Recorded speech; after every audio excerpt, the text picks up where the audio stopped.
Hello, this is Storybooks channel. New videos are posted every day. Subscribe and click the bell. Christopher has lived in the countryside all his life and has never been to the city in his 28 years. After graduating from high school, he immediately trained as a tractor driver, and then his father got him a job. His life flowed, boring and monotonous. There was not much entertainment in the village. Young people went to the city, so even the young man had no friends left.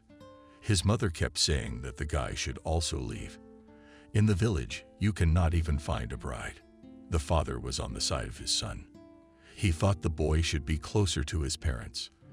In a moment, or did she get fed up with it all? A school friend, Christopher Stephen, came to visit the parents. He lived next door, 2 grades younger. Of course, Christopher could not miss the opportunity to meet with his comrade. Stephen said that he had graduated from the institute and now worked in a cool firm. He came to introduce his fiancée to his parents. Stephen's girlfriend Adriana was a typical city dweller. She took pictures of herself, every tree from the barn to show her girlfriends. To observe the forgotten village, she was interested, but she could not live in such conditions. Both Adriana and Stephen looked at Christopher with sympathy and a little down on him. He didn't seem as modern and advanced as they were. "Why are you stewing here?" Christopher Stephen asked. "Move to the city. There are so many opportunities there and so much fun." "What about here?" "There's fresh air, stability." Christopher defended his country life. "Who needs me in the city? And here, who needs you for chicken dinner?" Made fun of the guy. Adriana: "Do you have anyone your own age around here?" "I haven't met anyone under 50 yet." Christopher shrugged. Perhaps he was the youngest of the residents. Stephen had invited a friend to the wedding, promised to show the town. He assured him that after that Christopher would never want to go back to his old life. The guy had long decided to go or not, but even his parents insisted that he could use a vacation.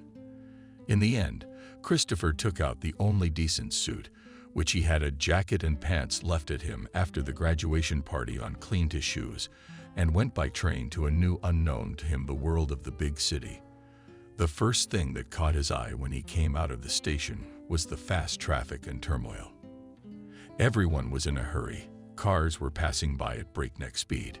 Christopher had never seen so many cars and people in one place. He walked along the streets and looked at advertising signs, mannequins in store windows, cozy courtyards, cafes. It was interesting for him to observe it all. To get to Stephen, Christopher got into a cab. "You look so puzzled, as if you just came out of a coma," laughed at him. Cab driver as a passenger. "Maybe I am," pensively answered Christopher and continued to look at the street. "I am the first time in your city. It's beautiful here. The city is like a city. Nothing special. Stores, eateries. That's all there is to it." The cab driver waved his hand. He went on to talk about the unnecessary number of shopping centers, that it would be nice if they made roads and so on. Was Christopher not listening to him? He was immersed in his emotions and thoughts. Suddenly he felt that this was his home, that he had nothing to do in the village. There he would only get bored out of his mind. Christopher wanted a normal family work, walks in the park. Christopher had only been in town for half an hour, but he knew he would be back here for good. Upon returning home, Christopher quickly packed his things, quit his job, said goodbye to his parents, and got ready to go. His mom was very happy for her son. Finally, he decided to do an adult thing. His father also accepted his son's decision and did not argue. The last representative of the youth was escorted around the village. Mom cried in part. Finally, the son became an adult and leaves the parents' nest.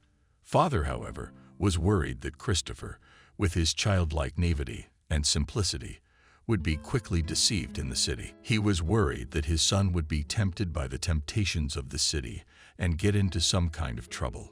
Stephen helped a friend rent an apartment. Christopher found work quickly. He was a jack of all trades. The guy got a job in a construction crew, doing interior decoration. The pay was good, so he could afford a lot. Christopher quickly changed his closet to a more fashionable Maida haircut. A month later, only memories remained of the humble country boy. He quickly got into the rhythm of the city. He had friends with whom Christopher relaxed on weekends in bars. Not once did Christopher regret his decision. One day, his crew was sent to a rich house. Such cottages the young man had never seen before. 2 floors, a huge territory, a swimming pool. One can only dream of such a place. The owner was a grown woman named Betty. Her husband had passed away long ago, and now she was running his business. She was a typical business lady. One look at her made one uneasy. She gave instructions as well as the foreman, though even he was afraid of her and would not argue with her. Betty didn't have much respect for the workers. She demanded that they do everything faster, but without losing quality. She walked around the grounds and constantly pointed out small flaws. None of the construction workers liked her. Christopher thought that this woman was deeply unhappy. That's why she had such a fierce temper. He felt sorry for her for some reason. One day, Christopher was laying tiles in the pool. It was a hot July day. The sun was beating down. It was unbearably hard to work under those conditions. But Betty had ordered him to finish the pool by the end of the week. So Christopher tried to get it done as quickly as possible without losing quality. "Would you like to sing?" a gentle female voice asked. Christopher looked up and saw a beautiful young girl. She was about 25 years old. She was wearing a light or not new dress, slightly developing wind, sandals on thin heels. Her hair was gathered in a braid over her shoulder. "I will not refuse," Christopher replied and accepted a glass of water from the hands of the beauty. When she leaned toward him to hand him the dress, he looked into her face. In appearance, she resembled Betty, but her features were softer and her eyes kinder. This was obviously her daughter. Apparently, she was not like her mother in personality either. She was attentive and very quiet. If Betty occupied all the space, the girl was quite inconspicuous. She spoke quietly and calmly. She spoke to everyone very meekly and respectfully. Several times during the day, the girl brought water, which was a lifesaver in this heat. Christopher noticed that sometimes he saw her silhouette in the window, and it seemed to him that she was looking at him. The fact that she offered only him a drink, he noticed it too. In the end, the guy pushed these thoughts away from himself because he did not think that such a girl could be interested in a simple worker. All the next week, the guy did not take his eyes off the beauty. He learned from his coworkers that the girl's name was Christina. She really was Betty's daughter. A lot of people noticed that she was showing interest in Christopher. She would offer him water or a cake. The boy was embarrassed by such a comment, but he was pleased. One day, he was about to go home after his shift. He heard a loud woman screaming. The sound didn't come from the house, but from the fence. There was no one around. Christopher was the last to leave. The girl ran in again. He decided to see what happened. Maybe someone needed help. The young man went around the fence and saw Christina surrounded by a whole pack of dogs. There were at least 10 of them. Each one bared its teeth in a vicious grin. Christina stood pale with fear, with the brick fence behind her. There was nowhere for her to retreat to. Christopher, not thinking long, looked around, found a long stick, and shouted loudly, "Get out of here." The guy walked straight toward the pack, waving the stick from side to side. Dogs are evil, or they were bailed out. But they were scared. One dog ran away first, and all the others ran away after him. "Thank you, rest," thanked Christina. "I have been afraid of dogs since childhood. I was once bitten by a neighbor's Rottweiler. It scared me for life." Christina lifted her skirt to show the bite. The scar was impressive, but Christopher was more attracted by the slender leg that the girl exposed. He even blushed with embarrassment. "Come on. Anyone would do the same," he said. "My name is Christopher, by the way. I guess we can get acquainted now." "Christina," the girl replied, smiling. "Maybe I'll buy you coffee or dinner." As a sign of gratitude, Christopher did not refuse to spend the evening in the company of a pretty girl. Is always nice. To dinner. He, of course, did not let her pay, although the amount in the check was impressive. Christina chose restaurants to her taste, and she was accustomed to all the best. After that evening, the guy had to squeeze hard financially to reach his paycheck. They talked all evening as if they had known each other for a long time. Christina listened with interest about village life. It was all a wonder for her. The girl told little about herself.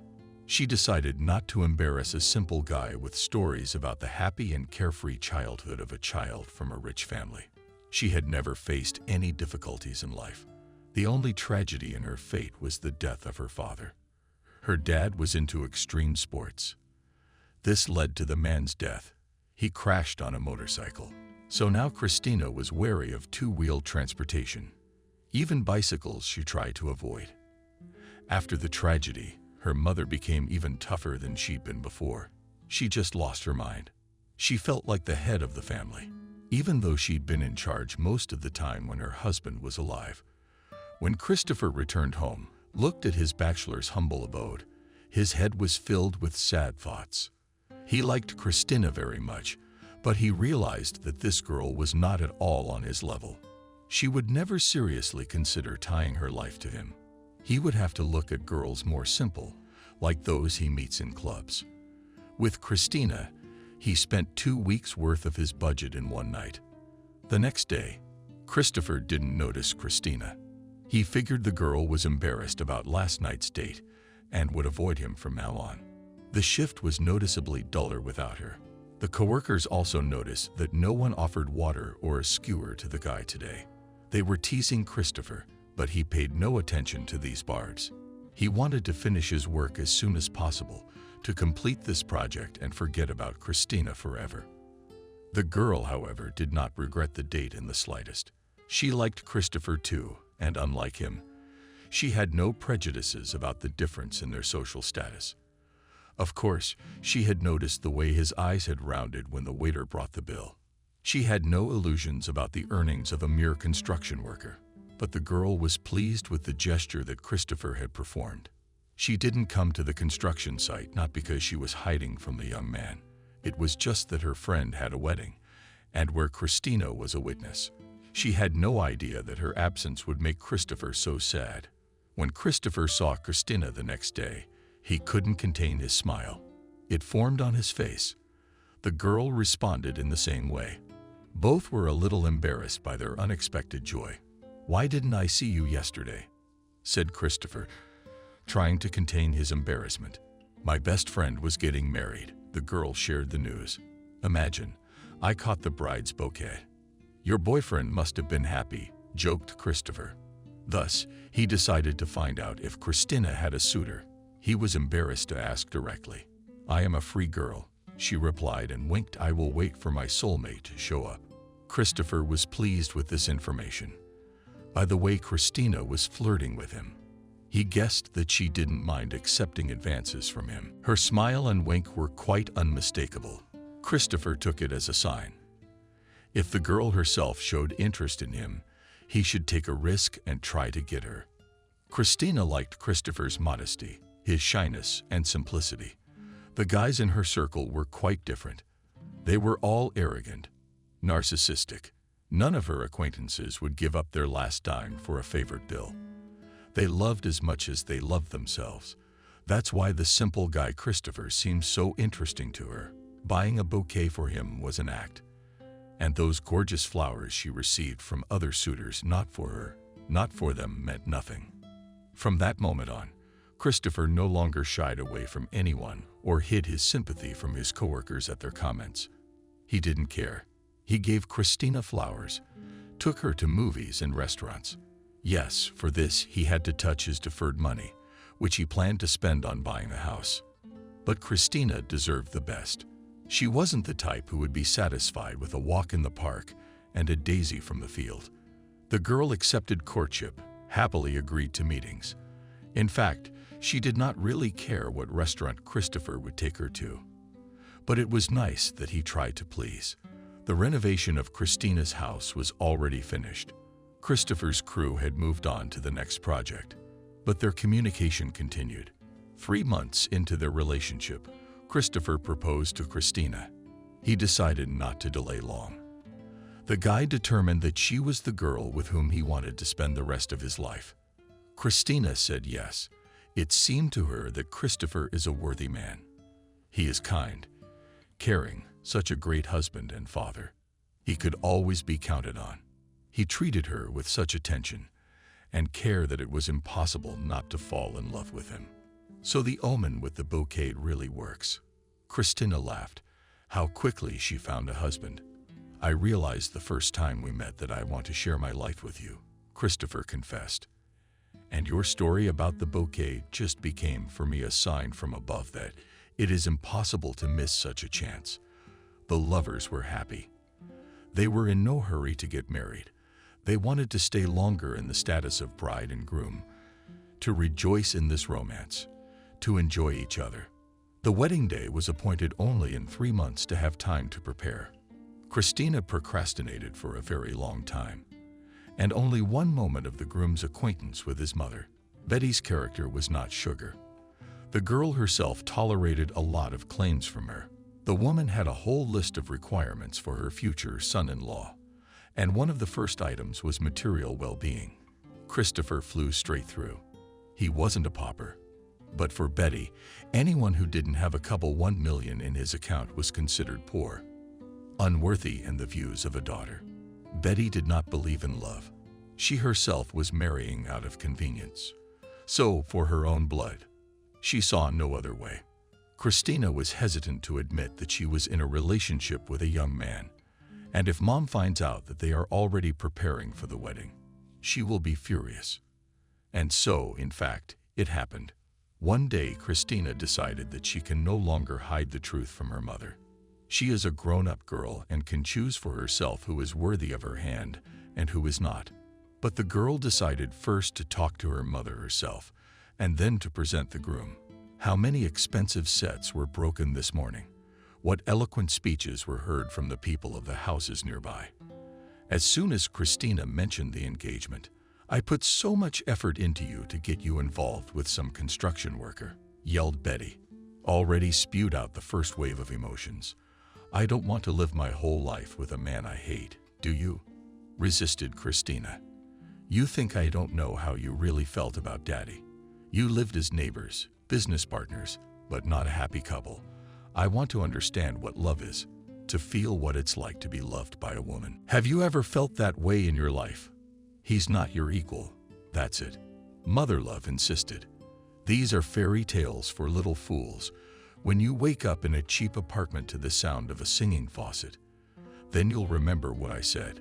You have never seen what poverty is, when in the store you choose what is cheaper, when your socks are torn and you start to sew them up, because there is no money for new ones. You only have extremes in everything, either untold riches or absolute poverty and carrots on holidays. I laughed at Christina's mom. We've already applied to the registry office, so your opinion doesn't matter. Betty blushed to the tips of her ears. Her anger made it hard for her to breathe. But the woman knew that her daughter was as stubborn as she was. It was useless to argue with him. The woman hoped that her daughter would realize that she had made the wrong choice. We just have to wait. And I hope he didn't get you pregnant. What's the rush? She asked her daughter. Christina didn't even want to answer that question. She left to give her mom time to exhale and think again. She was not going to give up on her decision. Christina did not talk about her mom's violent reaction to the news of their engagement. The guy and himself guessed that she was not delighted. Therefore, unnecessary questions did not ask. His parents were happy for their son, but with the bride he did not hurry to introduce them to. Christopher thought that Christina was not yet ready to plunge into the life of the village. He decided to wait for us from the day of the wedding. That's where he would introduce Mom and Dad to his wife. Unfortunately, Christina never recognized her new relatives. Just a month before the celebration, Christopher got some sad news. There was a fire in his house. It happened at night. The parents didn't even realize it. They both suffocated from the smoke. Both died. Christopher felt responsible for their deaths. If he hadn't left his parents, he would have saved them. The guy became depressed, And if it wasn't for Christina, he would never have gotten out of that hole. The girl supported him. She was able to convince her lover that he was innocent of what happened. They certainly wouldn't want him to feel that way. When Christopher arrived at the funeral, he found that there was almost nothing left of the house. It had been completely burned down. The boy said goodbye to the village forever. There was nothing left to keep him here now. He got a payout from the insurance company.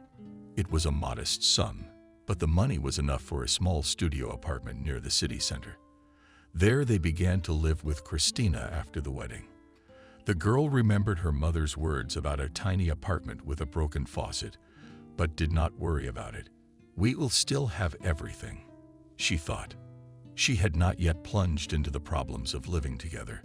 She was a happy young wife. The couple's romantic period continued. It was time to inform Betty that Christina had become Christopher's wife. The girl hoped that her mother would not oppose it now. After all, everything was already done. She mentally prepared herself and Christopher for a difficult meeting, and they went to her mom. "You're not my daughter anymore." That's all Betty said when she heard the news of the marriage. "You can't count on me to help you. If you want heaven in a tent, you can have it." Christina tried to talk some sense into her mother. Explained to her that not everything in this life is measured by bank accounts. She said she'd never been happier with anyone than she was with Christopher. Betty called her daughter's words nonsense and told her to come home only when she got rid of that construction worker. She didn't want to listen to anything else. Christopher did not expect to hear anything else from a demanding woman. Christina was more upset than her spouse. She was offended for him. Mom did not even try to find out what a wonderful person her new husband was. The conversation ended on raised tones. The daughter announced that she herself did not want to know her mother anymore. "Manny, she will not be in this house." Time passed. The romance of the first weeks of marriage slowly faded. Christina didn't work anywhere. She never did. Christopher, on the other hand, spent all day at the construction site to provide for his wife. She had many demands. Gradually, the number of gifts began to decrease. Christopher was dissatisfied with the fact that his wife sits all day and does nothing. But he never talked about it. He would come home after long shifts, run the laundry himself, scrub the floors, and cook dinner. His love was so strong that he was willing to put up with it all. The girl was slowly fading away. The veil of love matched her eyes. She felt real life. The money on the card, which was still left from her mother, began to run out quickly. After all, no one else had replenished it, and the young wife did not refuse from the usual spending.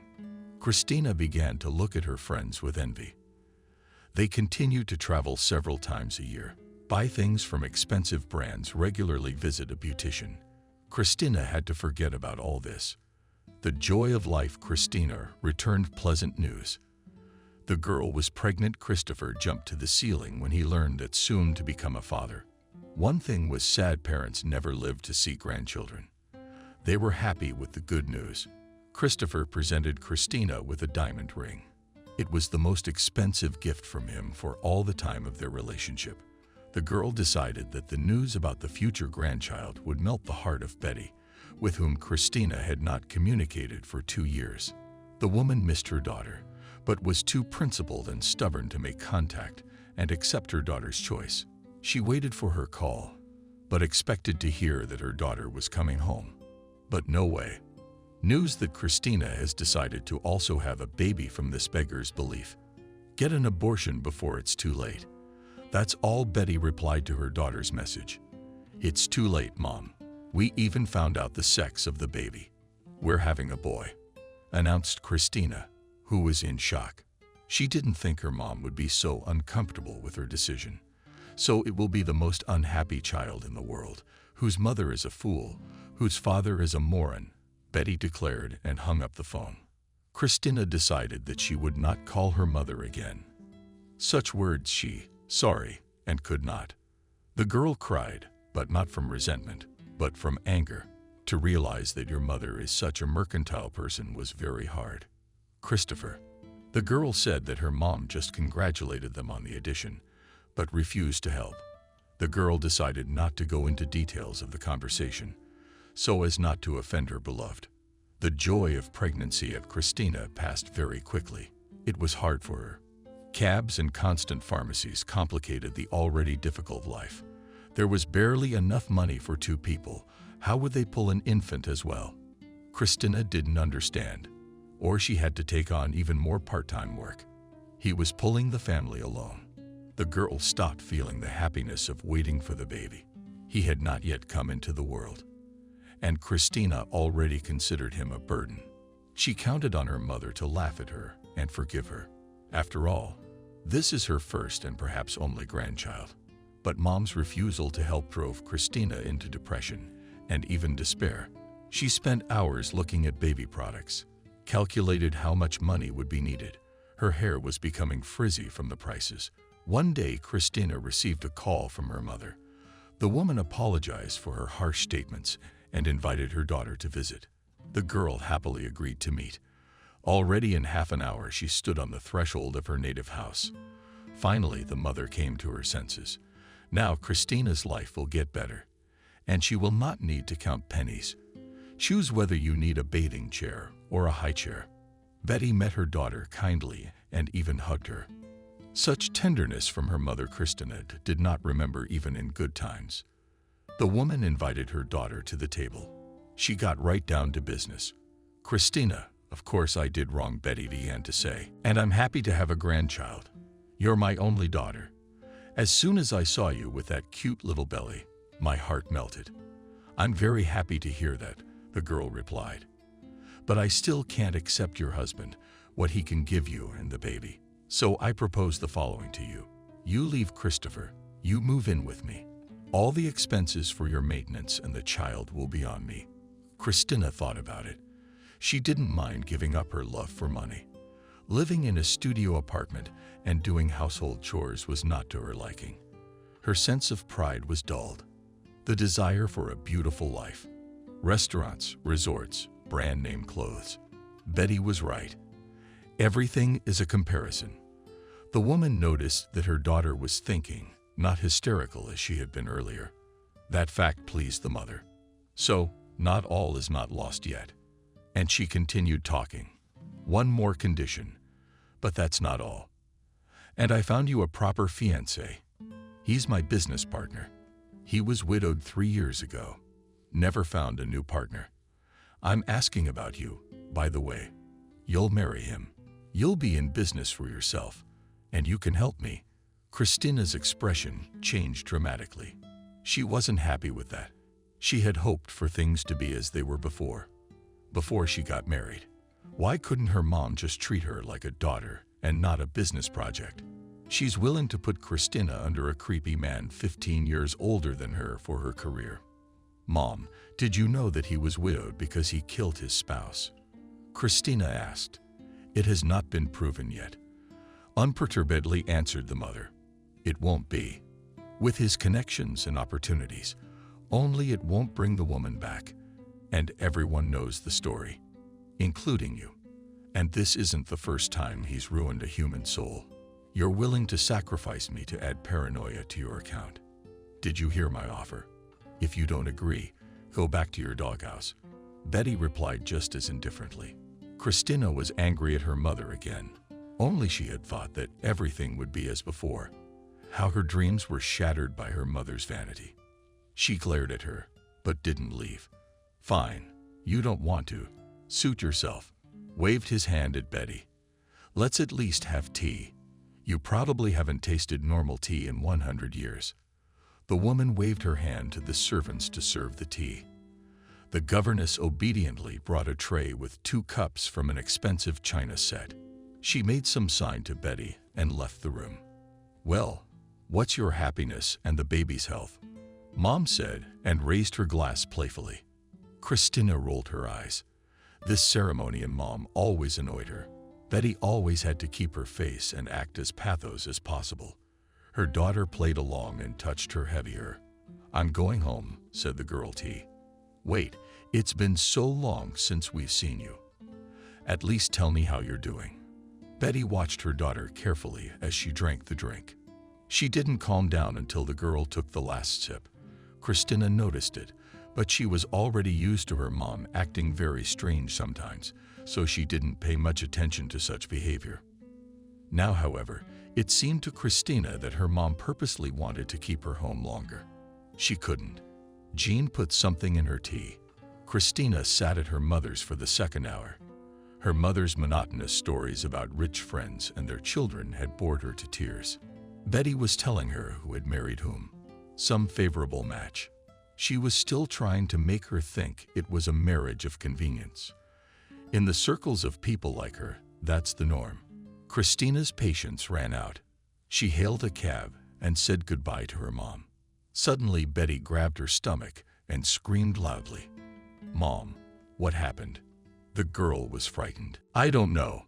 I feel dizzy and my stomach hurts a lot," the woman replied. Suddenly, a trace of blood began to form on her snow-white pants. The stain increased right before her eyes. Christina immediately called an ambulance. She was very scared for her mom. The girl went to the hospital with her. By the time the ambulance arrived, Betty had lost consciousness. Christina walked from side to side in the hospital corridor. The girl couldn't understand what had happened to her mother. She looked perfectly healthy. She behaved as usual. Finally, the doctor came out to see her. The girl immediately rushed towards him. "Your mom is bleeding," said the doctor.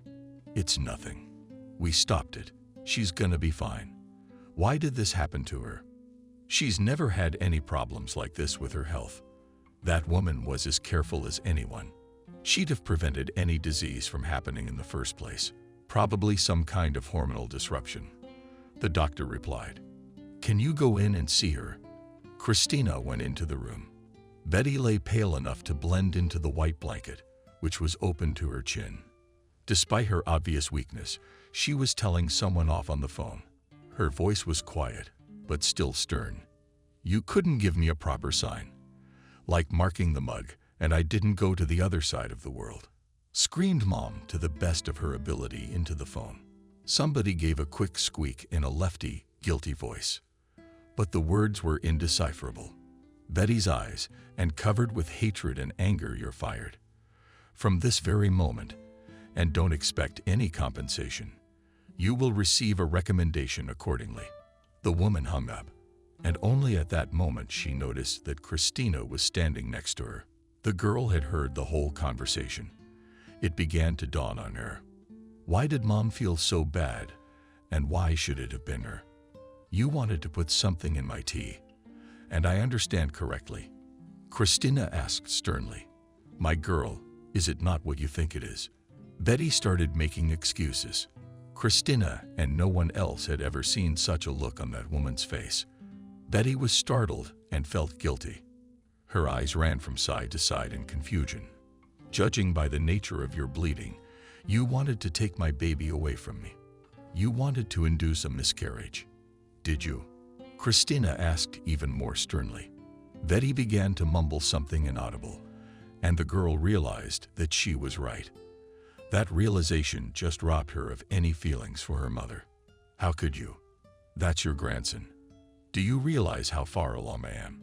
It's killing a living person." "I'm sorry, just me," the mother said, tears spurting from her eyes. That's when Betty really realized what she had done. She stared at the table, angry with horror at her daughter, who looked at her like a wild animal. The woman felt like a monster. It became unbearable for her. Disgusted with herself and ashamed, she could not find words to justify herself. She just opened her mouth like a fish thrown on dry land. Christina abruptly left the room so that her mother would not see her tears. She realized firmly that she would never speak to her again. Of course, Christina was no angel either. Even in the morning, she was ready to leave the man she loved for money and a rich life, but she would never dare to kill. The girl returned home completely devastated. Christopher was frightened when he saw his beloved in such a state. Christina did not tell him anything. She was ashamed of her mother. In the evening, Christina felt sick. Her blood pressure was high and her stomach was very tight. Christopher was frightened for his pregnant wife and immediately called a doctor. Christina was put in the hospital for preservation. The girl had a threat of miscarriage. She blamed it on her mother, who almost got what she wanted. What she wanted. I couldn't get my head around it. How Betty could even think of such a thing. Christopher visited his wife every day. He always brought her flowers and treats, but Christina didn't need anything anymore. In the ward, she met the other boys-to-be. They bragged about gifts from their husbands. They told about the renovation of the nursery, how many things they bought. It was very hard for Christina to listen to this. Her child won't even have his own room. She couldn't afford to buy him 3 outfits a day. Christopher was doing everything in his power to provide the family with everything they needed, but he could not satisfy all of Christina's desires. The man began to notice that his wife is withering. What was the reason for her sadness? He didn't understand. He kept telling her not to be nervous. See what you've done to yourself. In an instant, Christina, I'm sick of it all. How can I not be nervous when I realize my child will never go to a good school? He won't have fancy clothes or good food. We won't be able to show him the world. The girl spoke up. And if both parents worked in our family, maybe we could afford more. For the first time in his life, Christopher reproached his wife for something, but he was offended to hear her claims. She knew she wasn't marrying a millionaire. Christina was dumbfounded by such words. She had never been forced to work in her life. She had never thought that she would get up early in the morning to go to some office, to get there through traffic. Although Christopher was right about one thing, she really did know who to marry. The most frustrating part of it all was admitting that Mom was right. After this situation, Betty tried several more times to reconcile with her daughter.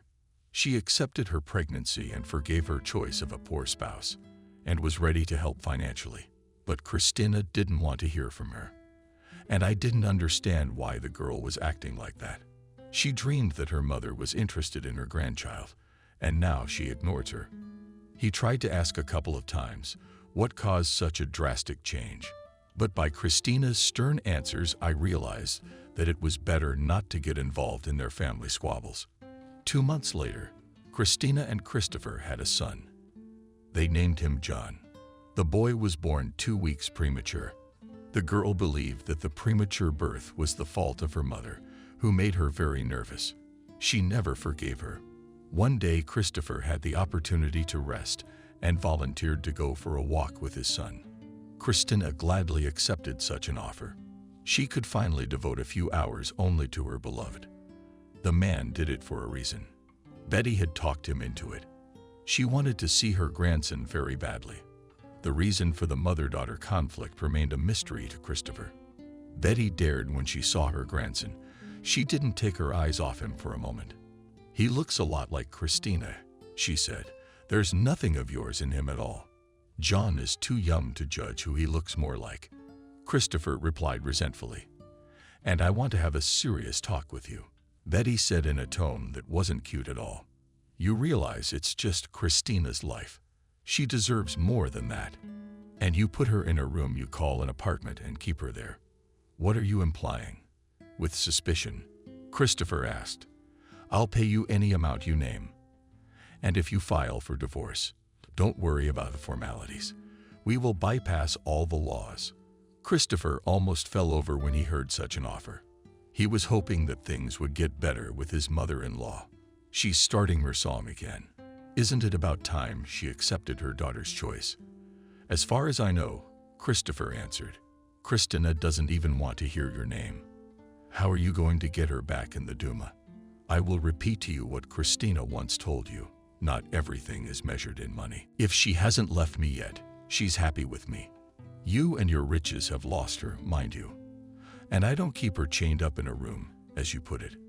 After that, Christopher never brought his grandson to his mother-in-law again. He couldn't understand people like her. Betty drove her daughter away herself. Was it really that important to her that she not be with Christopher? As time went on, John grew, developed. The boy was a year old now. Life seemed to be getting better. Christopher had almost saved up for a new apartment. In a few months, they were planning to move in.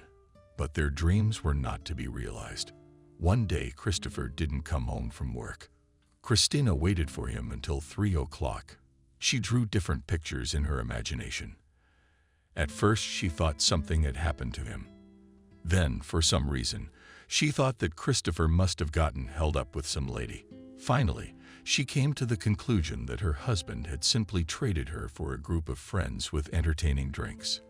Women's imagination has no limits. Finally, the girl's patience broke down, and she decided to simply call her spouse. She was answered by a doctor from the hospital and reported that Christopher is in surgery. A concrete slab had fallen on his legs. There's a simple fracture in one leg. Nothing serious. But the other bone is completely shattered. It's gonna take the man a long time to recover. It's not certain he'll ever be able to walk again. Christina lost her temper when she heard what had happened. She quickly packed her slide and left him with a neighbor. She herself ran to the hospital to see her spouse.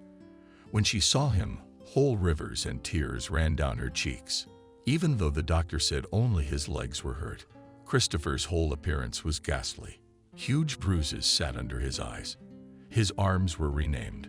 She took his hand and looked straight into his eyes. "Hold on. I'm here for you," she told her lover. He tried to smile back, but it was hard for him to do so. For Christina, it was a blow to the heart. Dreams of a happy life, of a new large apartment, shattered. The money set aside to buy a home had to be given to treatment and recovery, or Christina hated the whole world during this period of her life. It would seem that tragedy should have brought husband and wife together. But for some reason, Christina became estranged from her spouse. It was a burden to care for him. Not only did little John require a lot of attention, now Christopher could not even wash himself. The girl simply unlearned from all the troubles that fell to her share. It took a year and a half before he was able to stand on his feet. Now he was an invalid. To work as before, the man could not, of course, work. Christina's pride evaporated. She forgave her mother. She began to accept help from her. Betty was glad that her daughter finally turned to her, although the occasion was not the happiest. She never said anything bad about Christopher again. The woman was glad that she was able to communicate with her grandson, albeit in this way. One day, Christina wondered, hadn't her mother built this tragedy? After what she wanted to do to John, the girl could expect anything from her. She didn't beat around the bush. "Well, be honest, you didn't have anything to do with what happened to Christopher, did you?" she asked. Betty pulled her eyes away. This time she was genuinely surprised, something she hadn't expected from her daughter. "I'm quite the monster you think I am. I didn't even know what happened until you told me," she replied. Christina still decided that indeed it was too harsh even for her mom. Such thoughts never entered her head again. Christopher required care. A lot of Christina's time and energy went into helping her spouse. At one point, she got tired of it all. When Christopher was able to look after himself and even take care of his son, Christina began to leave home more often. She spent a lot of time in the company of her girlfriends, partying in nightclubs. Betty gave money to support John, and Christina went down on the entertainment. One day, she announced to Christopher that she was leaving him. She packed John her belongings and left her invalid husband alone. Left to himself, Christopher lost any meaning in life. The man found solace in a bottle of liquor. I myself did not notice how evenings in the company of alcoholic beverages became a constant for him. First he drank a little, then more and more, till he drank himself to death. He wasn't allowed to see his son. Betty tried to get him and Christina divorced as quickly as possible. Christopher tried to get John to see him more than once a month, but his ex-wife said she would terminate his parental rights if he continued to meddle in their lives. Christopher believed it was Betty who had sentenced Christina to do this to an unhappy man. She had never loved Christopher. She was always against their relationship. He even wanted to end it, but he didn't have the resolve. It's been 2 years since the divorce. Had Christopher lost his humanity? Neighbors called him the local drunk. No one wanted to hang out with him. So there was nothing left for the man to do but sink further to the social bottom. One of the next alcoholic evenings was revealed by a ringing doorbell. Christopher opened the door and rubbed his eyes to make sure he was not imagining things. Standing outside the door was Christina, her mother. The look on their faces was strained, friendly. They were smiling strangely. Obviously, this couple couldn't just show up at his door. "Hey, Christopher, how are you doing?" Betty asked, or was surprised by the man's unexpected courtesy. "Did you kill someone and want me to take the blame?" Christina and her mother looked at each other strangely, a little frightened. Then both of them simultaneously shifted their gaze to Christopher.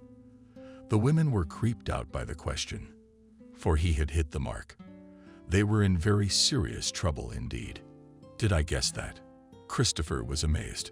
"Honestly, I don't even know where to begin." "I'm not sure," Christina said. "You've always been a compassionate person, amazingly kind. I've never met anyone like you. You've always done everything you could for me and more. How wonderful I am. I don't need you to tell me. Let's get down to business." Christopher couldn't take the hypocrisy of his ex-wife. He didn't really hold a grudge against Christina. The man realized that Betty was in charge of everything. She was the one who'd persuaded him to leave his destitute, invalid husband. In some ways, he even agreed with her. Of course, a girl like Christina deserved better. Christopher simply couldn't give her the life she wanted. "Yes, Christina. Let's resolve this issue quickly." Betty agreed with her son-in-law. "And I'm in trouble. I need your help. A few hours ago, I hit a man with my car. It was some drunk. He had no family, but he was still alive," Christina said. "He was," Christopher pointed out. "Yes, he died on the way to the hospital," Christina continued. "Mom asked the coroner to hold off for now. You see, Christopher, I can't go to jail. I have a son, a career. A criminal record would just wipe out everything I've worked for over the years. I get it. You want me to go to jail. I mean, I got no son, nothing to lose. Is that what you think?" Christopher was angry about. "Look at you. What kind of life is this? You have no job, no status." Betty stepped in. "I'll make you a deal. You'll have great cell conditions when you get out. You can see John as much as you want. Help Christina. Prison will ruin her whole life. Is this a chance for you to get your life back on track?" Of course, Christopher was unpleasant to hear himself say that. But Betty said that's right. The man's reputation had long since sunk below the minimum. Other than the Georgia bottle, he had no interlocutors. What did he care where to stare at the ceiling here, within four walls or in a jail cell? Against all his beliefs, Christopher agreed to help his ex-wife one more time. He took the blame. Christopher regretted his decision several times. He doubted that Christina really deserved such an act from him. When his husband was in a bad situation, she turned her back on him. She hadn't given him the support he needed. Why should he have to deal with her problems now? But it was too late to back down. He was the guilty party in the case. There was no going back. Let this be his payback for his naivety and kindness. Christopher was sentenced to 5 years. He was given the minimum because he pleaded not guilty, confessed to driving drunk without noticing. No idea where you were running from. He was completely remorseful. Betty's connections, of course. Christina even came to see him on a date at first. It was only a couple times. Thanked him for his help. Showed him pictures of her son. Christopher was even glad to be able to talk to her like that. He was starting to dream that when he got out, he'd get back together with her. They would live happily ever after. After his act, Betty warmed a little to her son-in-law. Then the visit and Christina suddenly stopped. Christopher was very worried about it. Every day he hoped that the warden would come and inform him that a beautiful woman, the mother of his child, was waiting for him. But Christina never came. When Christopher had finally given up hope of ever seeing his beloved again, he received a letter. On the envelope he read the name of the woman he dreamed of every day. It was a letter from Christina. She apologized that she could no longer visit him, told him how she had grown older. John shared his worries and even confessed her love. Christopher then slept with that letter under his pillow for another week, until he got a new one. It was even more tender. The man treasured all the letters he received from Christina. She wrote to him often, once or twice a week.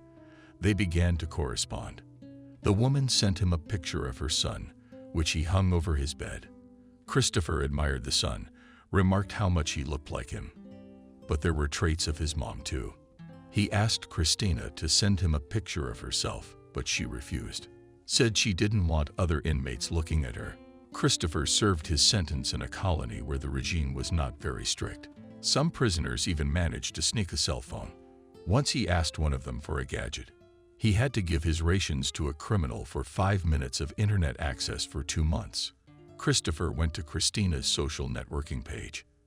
There he saw pictures of her on vacation. The man was surprised, because in her letters she did not tell that she flew to the sea. But he decided that she just did not want to alarm or upset him. For now he lay on a hard window pane and saw the sun only through the small window of his cell. It was basking beside the lascivious sea. Christopher again felt the harsh injustice of his situation, but dreams of his beloved dispelled his misery. Christina wrote that she missed him. The girl repented for leaving Christopher. She said she was waiting for him. Christopher himself had already begun to count the days until his release. The man dreamed of how they would be together again when he was released, how he would hug and kiss his beloved. The sentence stretched unbearably long in these dreams, and it seemed that it would never end. In prison, Christopher had only one contact with one person. It was a very young guy of 19 years old. He went to prison a year after Christopher. All this time, the man stayed away from the other prisoners. He was a loner. The frightened boy immediately caught Christopher's eye. He didn't look like a criminal. He looked for someone who didn't cause him fear. And he came upon Christopher, who was also scrutinizing him. The man himself approached the new prisoner and started a conversation with him. The guy's name was Robert. He was sentenced to 7 years. He had been sentenced for major fraud. He worked in a bank. He was an ordinary manager, making loans. The boss framed the young man, sent the young man to ruin his youth behind bars, and he got away with it and went to a warm country. Christopher didn't like injustice. He felt sorry for Robert. He understood perfectly well what it was like to be in such a place when you were not guilty of anything. The kid's mom was still out there. The woman worked as a simple cleaning lady. Of course, they didn't have money for good lawyers. And the pro bono lawyers didn't care much about their clients. They decided to stick together. Christopher thought the young man was taking the hardships of his imprisonment more and more seriously. No one wrote him letters. His mother was too ill to come this far away. Robert had no girlfriend, or at least the feeling that a woman he loved was waiting for him in freedom. Robert had nothing that would question his imprisonment and give him the strength to live. But 5 years later, Christopher woke up feeling like a free man. The last time he'd managed in this hated place. The last time he ate a tasteless breakfast of porridge. The last time he went through the humiliating inspection procedure. The gates to a happy new life opened before him. Somewhere out there in the city, Christina is waiting for him. She promised to cook him puffed pies on the stove, to boil that borscht. But it wasn't dinner he was waiting for. His dreams were all about her. The woman he had stood up for, saved from imprisonment. How many humiliations of all kinds he had to endure to finally be rewarded. The kiss and embrace of the woman he loved. Robert was sorry to say goodbye to his only friend in this unfortunate place. Now he was left here all alone. Was Christopher worried about the boy too? He was to spend another 3 years in prison. Now he had no companionship. He was going to have a much harder time. Christopher decided to write him letters so that Robert wouldn't die of loneliness. No one met him at the gate, not even a cab, but he was not upset. Nothing could upset him that day. Encouraged by his loving reverie, he walked to town. Christopher watched nature, which was just waking up from its winter hibernation.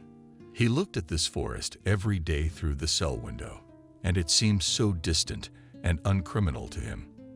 And now he stood next to these trees, could touch them, smell the fresh resin. Even the sky beyond the fence was fresher and cleaner. The grass wasn't interpreted by a dozen mere criminals. It grew along the road, untouched by anyone. The man walked without looking around. He had only one goal, after all, to get to town as soon as possible. But suddenly he heard someone crying. Christopher tried to ignore it and went on, but the sound only grew stronger. The man could no longer ignore it. It sounded like a woman crying. He looked carefully deep into the forest and noticed some movement there. Christopher went towards this moving. After walking a few steps forward, Christopher realized that there was a man there. He approached again and froze. There was an old woman sitting by a tree. She looked very unhappy and shabby. She had evidently spent several days in the woods. Her face was sooty, clothes in hibernation on and torn in several places. "Grandma, what happened to you?" "Careful," he asked. The old lady did not answer. She was disoriented, did not even notice that someone approached her. Christopher came closer. He tried not to scare her too much. Finally, she turned her attention to him. Her eyes were distraught. She did them a few times and squinted to get a better look at the approaching man. "Are you an illusion or a real person?" In disbelief, she asked. "Real you can touch," good-naturedly replied Christopher. "What are you doing here?" Grandma said that 3 days ago she went into the forest, but she couldn't get out of it. She got lost. Christopher calmed her down, said that she was just a few steps from the road. But the old woman had given up hope of rescue. She gave up and sat down under a tree to die in peace. "Death is canceled for today," Christopher announced cheerfully. "You must be very hungry." He took out a bun from his pocket, which he had left from breakfast. Christopher hoped, of course, that Christina would come for him, but he didn't count on her much, so he decided to take some bread with him on the road just in case. It was a good thing he hadn't gotten hungry yet. Grandmother greedily chewed on the lush rebellion. Prison bread was not tasty, but after so many days of starvation, it seemed like a delicacy to Grandma. "I think we should get out of here," Christopher suggested. The old woman nodded obediently. She wanted it just as much. Christopher led Granny out of the woods. She was surprised to notice that she was actually going to die. Just 20 paces from the road, Christopher told her he was on his way to see his beloved. The old lady remembered that she had once had love. She said it was a feeling that had to be fought for. It was the only thing that gave life meaning. Did Christopher agree with her? If it wasn't for Christina's letters in prison, he wouldn't have survived. They gave him moral support. Fortunately, about 15 minutes into their journey, a car drove down the road. The driver agreed to give the grandmother a ride into town. Christopher did not fit into the car, but he was not upset and continued on foot. Christopher did not notice how he passed 10 kilometers on the road and found himself near the city. How much did he miss the noise of the construction site? Car horns, snippets of conversation. How many people are there? Everyone's got their own families to worry about. Everyone's in a hurry. Christopher walked alone and scrutinized the faces, different from those of his fellow inmates. The man had a similar feeling the day he first got out of his village. There, too, he had been imprisoned. Now he felt that pleasant sense of freedom. With all his legs, Christopher rushed to the cherished house where they had first met, where he'd been barred for years and years before prison. To Christina's house, where she was already waiting for him with promises and pies, where his son lives, already very grown up. Even the inevitable meeting with his hated mother-in-law didn't dampen his mood. An hour later, Christopher pressed the bell. His heart was ready to fly out of his chest. He was anxious. 1,000 times he imagined this meeting and couldn't believe he had waited for this moment. Finally, the door opened, but behind it stood a different woman than the one he had dreamed of meeting. The door had been created by Betty herself, not even sent a governess to do the job. "Well, hello, Vitek," jokingly and even affably greeted Betty. "You're free already." No, they let him out for a walk. Christopher was burning with impatience. "Where's Christina?" "She's not here." "Don't take this the wrong way, but don't come here again." Instantly, Christopher's world went black and white again. What's that old Nigra up to again? How many times can you mix it up with Christina? Happiness. Where is Christina? I ask again. Christopher was shaking with anger. She said she was waiting for me, dreaming of meeting me. And you're prying again. I do not know what you made up for yourself, but Christina has already married a foreigner 2 years ago and moved to France with him. She's not here. Why are you telling me fairy tales? Christopher was losing his temper. She wrote to me a month ago that she couldn't wait to meet me, that she loved me and everything like that. Maybe someone was just playing a joke on you, Betty suggested. The woman pulled out her phone and showed pictures of Christina standing in front of the Eiffel Tower in the arms of a man. Then pictures from the wedding. Christopher couldn't believe his eyes. How many years he'd been living in his imaginary world. He'd just been tricked, given false hopes. Did you set it all up? True to hissing irritation, Christopher spoke. Put me in jail and gave my daughter away quickly to someone else. How cleverly did you pull that off? No humanity at all. 5 years. 5 years I lived with the mere hope that Christina and I would be together. She should have been the one rotting in a cell, sharing her life with thieves and murderers. That was where she belonged. Betty did not portray a single emotion of restraint on her face. The woman could only be envied.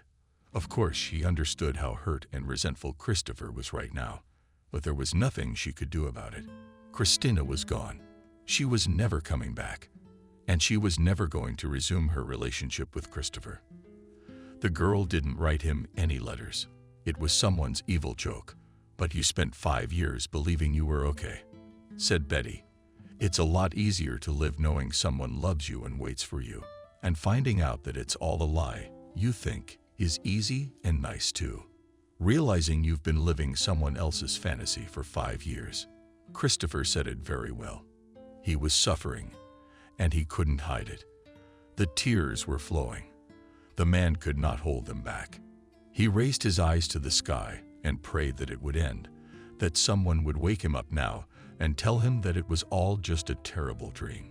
Christina was really waiting for him and loving him. But no one woke him up. The dream was not interrupted. Betty closed the door and leaned her back against it. On the other side, she could feel Christopher pounding on the metal, heard him yelling and demanding to open it. The woman was crying. She knew he was hurting and hurt, but there was nothing she could do. Find words of support and comfort. Betty simply wasn't capable by nature. As Betty grew older, her fervor moderated a bit. She became sentimental. The woman clutched at her chest. Her heart ached for this man. She blamed herself for doing such a cruel thing to her son-in-law. Her conscience tormented her and prevented her from living. She did not love Christopher, but she believed that no one deserved such cruelty. Christopher sat under the gate all afternoon and evening. Betty went to the cameras to see if he had left, and each time she noticed that he hadn't. Christopher hadn't moved. She sighed heavily and moved on. In the morning, Christopher was not at the fence. The woman exhaled with relief. She would not be able to watch him suffer for another day. But she couldn't help him either. The daughter had left for good. She wouldn't go back, especially not for her ex-husband. He left already at night. He realized that there was no point in waiting. It was hard for a man to get used to the idea that the woman he loved did such a cruel thing to him. Who was writing letters on her behalf? He didn't want to find out. He liked to think that it was she who had confessed her love to him. Let everything remain as it was in his fantasies at least. Christopher continued his miserable existence in a small studio apartment with no one left. Friends had disappeared back in the days when Christina had been fine. He devoted too much time to work, did not have time to meet anyone. What was all this hardship and effort for? To end up with nothing, sitting alone in an empty apartment, living on disability allowance. Then he moved to the city. These thoughts tormented the unhappy man, but he decided that he would no longer give up. Let fate was cruel to him. He would no longer pour alcohol on his grief. He's already lost too much. Couldn't Christopher get a job? Injury prevented the disability allowance from being enough for a modest bachelor's life. Out of boredom, he started woodturning. He remembered that as a child he'd enjoyed it. He made portraits and paintings. Pretty soon the whole apartment was filled with his works. He posted them on his social network page. One day his old acquaintance, Stephen, joined him as a friend. They corresponded for a long time. The man shared his story with his wife. They were doing well. They had 2 children. Christopher also told his sad fate. Stephen was very worried about his comrade. He decided to visit him to brighten the loneliness of an old friend. They talked all night. Stephen became interested in Christopher's hobby. He asked him to make a portrait of his wife. She was about to have a birthday. Then her girlfriends wanted one too. Stephen was happy to share his friend's contact with the women. They began to order portraits from Christopher. One of his clients was particularly interested in him. To be exact, not she herself, but the woman whose portrait he was doing. The woman had ordered a gift for a friend. Christopher found her profile from her photo and took a chance on writing. The woman's name was Kelly. She was the same age as the man, just as lonely. A friend had already told him about it. Christopher started a correspondence with Kelly. After 2 weeks of virtual communication, he decided to invite her on a date in person. The woman said yes. Christopher started courting her, sends flowers, invites her out on dates.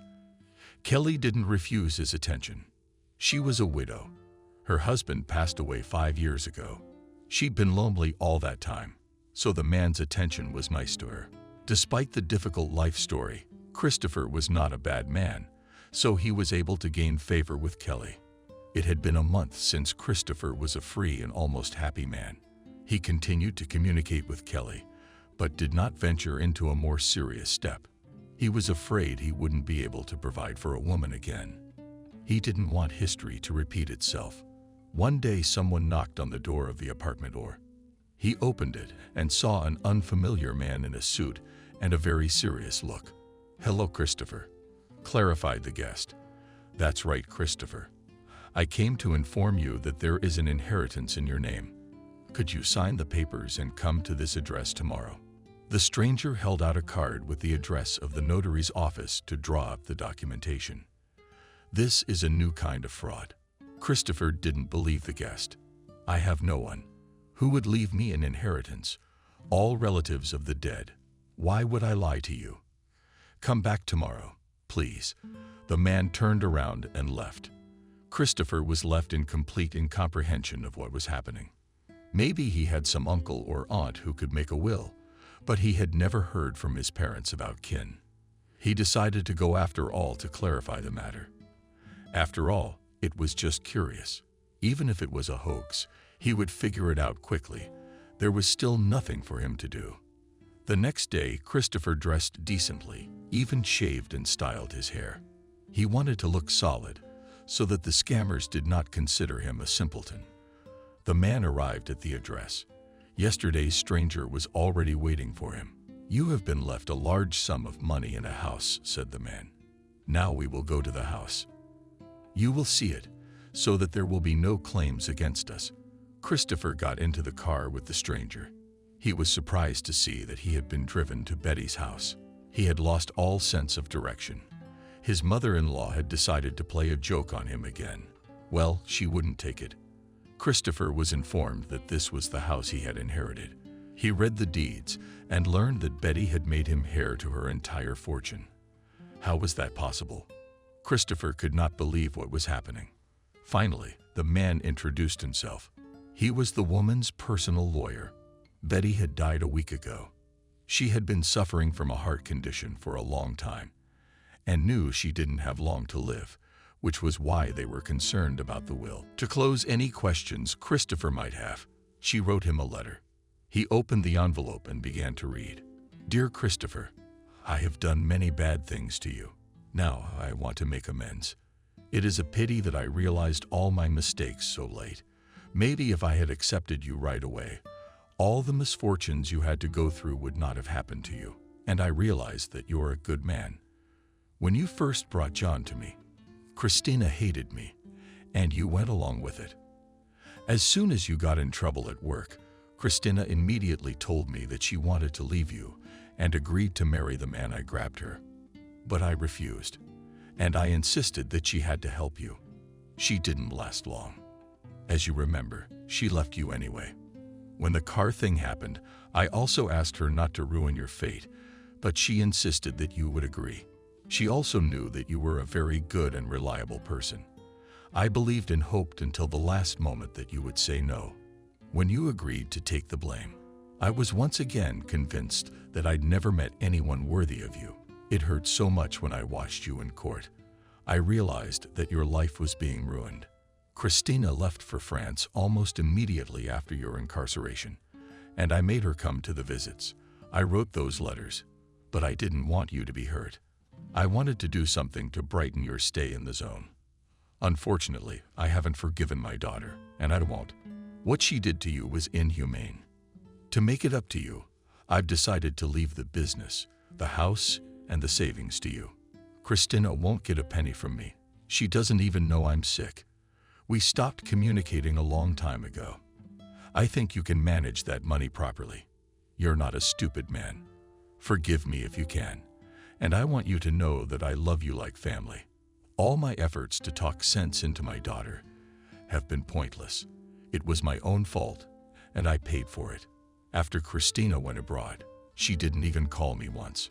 I became useless too. I guess I deserved to be treated like that. I hope at least my memory will be good. I apologize. Once again, I hope you find happiness in this house. Did Christopher read the message from his mother-in-law? Tears were running down his cheeks. He recognized the handwriting immediately. For 5 years he had stared at those letters in his prison cell, so everything written here was true. Christopher looked at the notary and waited for some comment. "Sign the papers now." That's all he said. Christopher silently took the pen and left his signature. He was now the rightful owner of this mansion. He went outside and looked at the pool where he was laying tiles. It was here that Christina stood and watched him. And here he sat and tried to furtively glance at the beautiful girl. I must remove this pool immediately, so that it does not remind me of that time, Christopher thought. He went further to look around the rooms. In the study on the desk, he found his letters that he had addressed to Christina. Some of the letters were sprawled out. Apparently, whoever had read them earlier on the paper had tears. But it wasn't Christina. She hadn't even received them. Christopher realized how wrong he had been about Betty. How many curses had he wished upon her? She was his greatest enemy. He hated the woman. There were conflicting emotions inside him now. It turns out she was on his side almost all the time. He had so identified with Christina. She was willing to trade him for some old man for money, deprived Christopher of his son. Will he ever see him again? The lawyer said Christopher didn't have to worry about the business. There have been supervisors there for a long time who oversee the whole process. Christopher will only receive replenishment. There will be no need for his involvement. The lawyer himself will always be available. Christopher didn't move into the mansion right away. It took him a while to get used to the idea that he would now have a huge fortune. He didn't move in until a month later. In the meantime, he continued to care for Kelly. With the woman he loved, he did not share the news of his wealth. For the first time after the move, he hid from her new place of residence. When Christopher became convinced that Kelly was not interested in money, he decided to invite her to his luxurious house. Kelly did not change her attitude towards him. Christopher did not notice any change in her behavior either. When Christopher heard that Betty's lawyer would now work for him, he remembered his prison buddy Robert. He asked the specialist if there was any chance of getting the party an early release. "Anything can be done with your powers," the lawyer answered him. Christopher quickly recalled in his memory the name of Robert and gave the number of the colony where he was serving his sentence. The lawyer promised to solve this issue within a month. In fact, it took him only 1 week to release the guy. The case was not as complicated as it seemed at first glance. After being released, Robert was brought to visit his savior. "And you didn't tell me you lived so richly," amazed at the luxury of the mansion. "Robert, how can I ever thank you? Just try not to get into any more stories." Christopher laughed back. "And I got rich just recently." On top of that, Christopher decided to give Robert his old apartment. He had so much money now that there was no point in selling it. He could afford to buy 100 of these studios. It was sitting idle. Robert could not believe his good fortune. He fell to his knees in front of his savior and said thank you without stopping. Christopher got him a low-level position at his company. If he performs well, he'll eventually get a promotion. Under Christopher's leadership, you don't have to worry that someone will cheat or set him up again. Christopher's good deeds didn't end there. He decided to thank everyone who ever met him in life and showed him sympathy. The man did not forget about his friend, who once pulled him out of the village and helped him get settled in the city. Since Stephen had everything in life was good, he did not need money. Then Christopher decided to simply realize the dream of a school friend. He had always dreamed of seeing the ocean. The man paid for a fancy tour for him and his family. Stephen promised not to forget such a chic gesture and someday respond with the same wonderful gift. Christopher also remembered about his grandmother, who was saved in the forest. The same lawyer who had gotten Robert out of jail had helped him find her. The grandmother said she didn't need anything. She was already grateful for saving her life. But Christopher noticed that the house she was living in was about to collapse. He bought her a new place to live. The old lady recommended that Christopher run for mayor of the city. She would vote for a man with such a kind heart. Christopher just laughed in return. When all the good deeds were done, the space debts were paid back. Christopher thought about his own life. He was tired of being a bachelor. He dreamed of having a favorite woman at home with whom you can spend joint evenings, discuss the news. The man decided to make Kelly a proposal. He did it very beautifully in a chic restaurant with live music and a huge bouquet of flowers. Of course, the woman could not refuse her favorite man. A year and a half later, Kelly and Christopher got married. The wedding they played chickly. Finally, he had everything he dreamed of, and even more. A wife he loved, a beautiful big house where he and his wife had remodeled. Was Christopher happy? So much torment and suffering he had to endure. Now he could breathe and live in peace. Who would have thought that he would help realize the dreams of Betty, who at first hated him? Did Christopher visit her grave more than once, talk to her? Said he was sorry they'd never been able to resolve their differences while she was alive. She must have been a good person too, or she just wouldn't have done that to him. The man held no grudges against Christina. He considered himself above it. If she thought him unworthy of her heart, her right. He was still grateful to her for a few happy years and together. Did they have anything to remember? Maybe one day they would meet and apologize to each other. 12 years have passed. Kelly Eel's life flowed calmly and measuredly. They had traveled halfway around the world and had made a lot of impressions. It was a frosty winter day. They didn't want to go outside. Suddenly, someone disturbed the couple's peaceful vacation. A young boy came to visit Christopher. The man immediately recognized him. "John," joyfully exclaimed Christopher, "what have you become? Grown up already?" The young man rushed to his father's neck. He said that his mother did not let him go to Christopher. He was looking forward to coming of age to meet his father, whom he didn't remember at all. He hadn't expected to see him here. After all, Christina had told him that Grandma lived in this house. So many years had passed, and she didn't even know that her mother had died. The son told her that her mother divorced the Frenchman. She works as a waitress and doesn't live in luxury. Dreamed of all his life. The young man pays his own tuition and helps his mom, but she still doesn't want to come home. Christopher promised that he would take care of his son's tuition. He also said that Christina can come to visit him and talk to him if she has such a desire. Christopher is willing to help her as well. John visited his father for only a week, but he left, promising to come and visit several times a year. The young man lived in France, studied at the university there.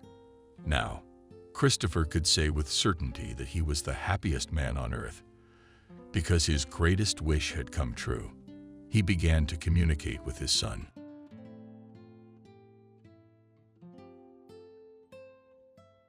Subscribe and click the bell. Lily grew up in an orphanage. She never questioned who her real parents were, because she'd seen all the other kids. Lily didn't remember her father and mother. She felt like she'd been in the orphanage forever. She was even born here. But a lot of the other kids had it rough. Some of them, living at home, suffered beatings and reproaches. Some of them starved. Some of them saw the hard scenes when alcoholic or drug-addicted parents were not ashamed to lead a habitual lifestyle in front of their children. There were boys and girls who entered the orphanage. The real Mowgli didn't know how to use cutlery, didn't know how to make a bed behind them. Lily looked down on them. She was by nature very often dense. Pleased in appearance, too. The girl grew pretty like a doll, face as if porcelain. Thin dark eyebrows, long eyelashes, bobbing hair. The teachers and nannies loved Lily, and she did not trouble them at all. They often brought her clothes, some skirts and blouses, bows left by their daughters for the shelves. And Lily was dressed smartly of all her peers. The teachers sincerely wanted to bring Lily into the family and wondered why nobody had taken her so far. After all, as they say, this is a gift version of the child. The potential parents rarely visited them.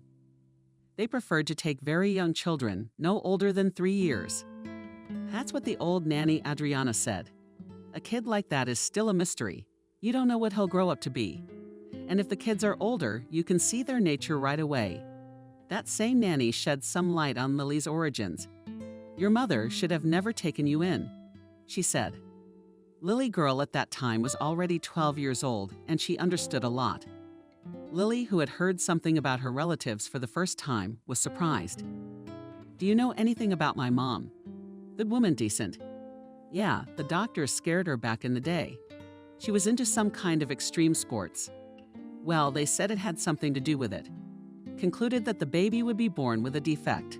The baby was already far along, about to go into labor, and I understood that her husband forbade her to take you out of the hospital.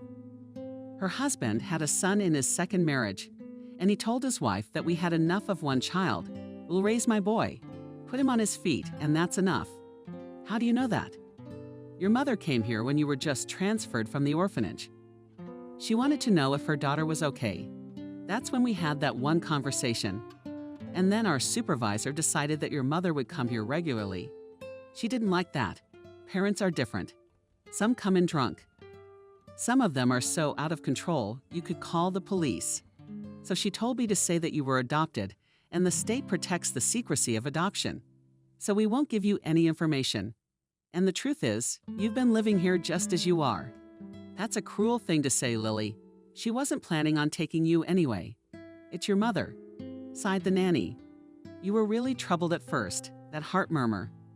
The doctor would find a heart murmur, then a developmental delay. Then you threw yourself out, and you became the smartest, the prettiest.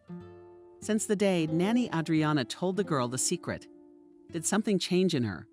It was as if she'd become bitter at the orphanage and stopped being a role model. The caregivers attributed it to the transitional age and the fact that Lily had fallen in love with David, the bully 9th grader. The last name David. Everyone laughed at it as a kid. Maybe that's what shaped the kid's drive, to use his fists at every turn. He had a crush on Lily too, so he got her a present. They sneak off to the tattoo parlor together. David had a knight with a sword on his arms, and Lily had a dragon holding a rose on her shoulder. At night her shoulder ached and she couldn't sleep. Lily went to cry to the nurse Adriana, who was on duty just then. What could she have done to help?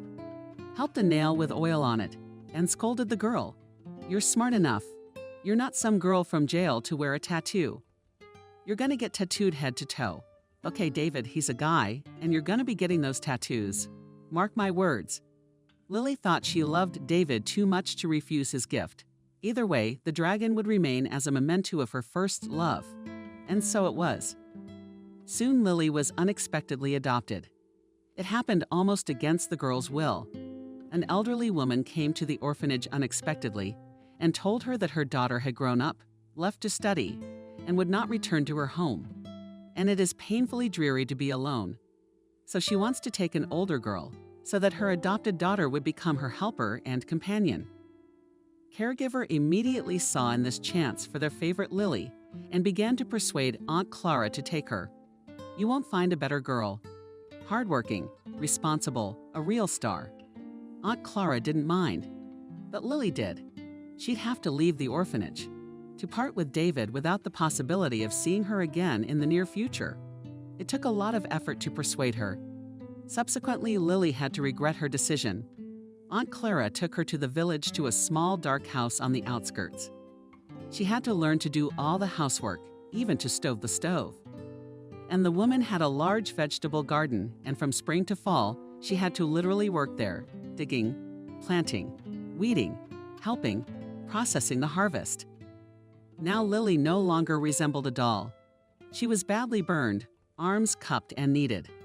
Aunt Clara dressed her poorly. Allowing any money for cosmetics was out of the question.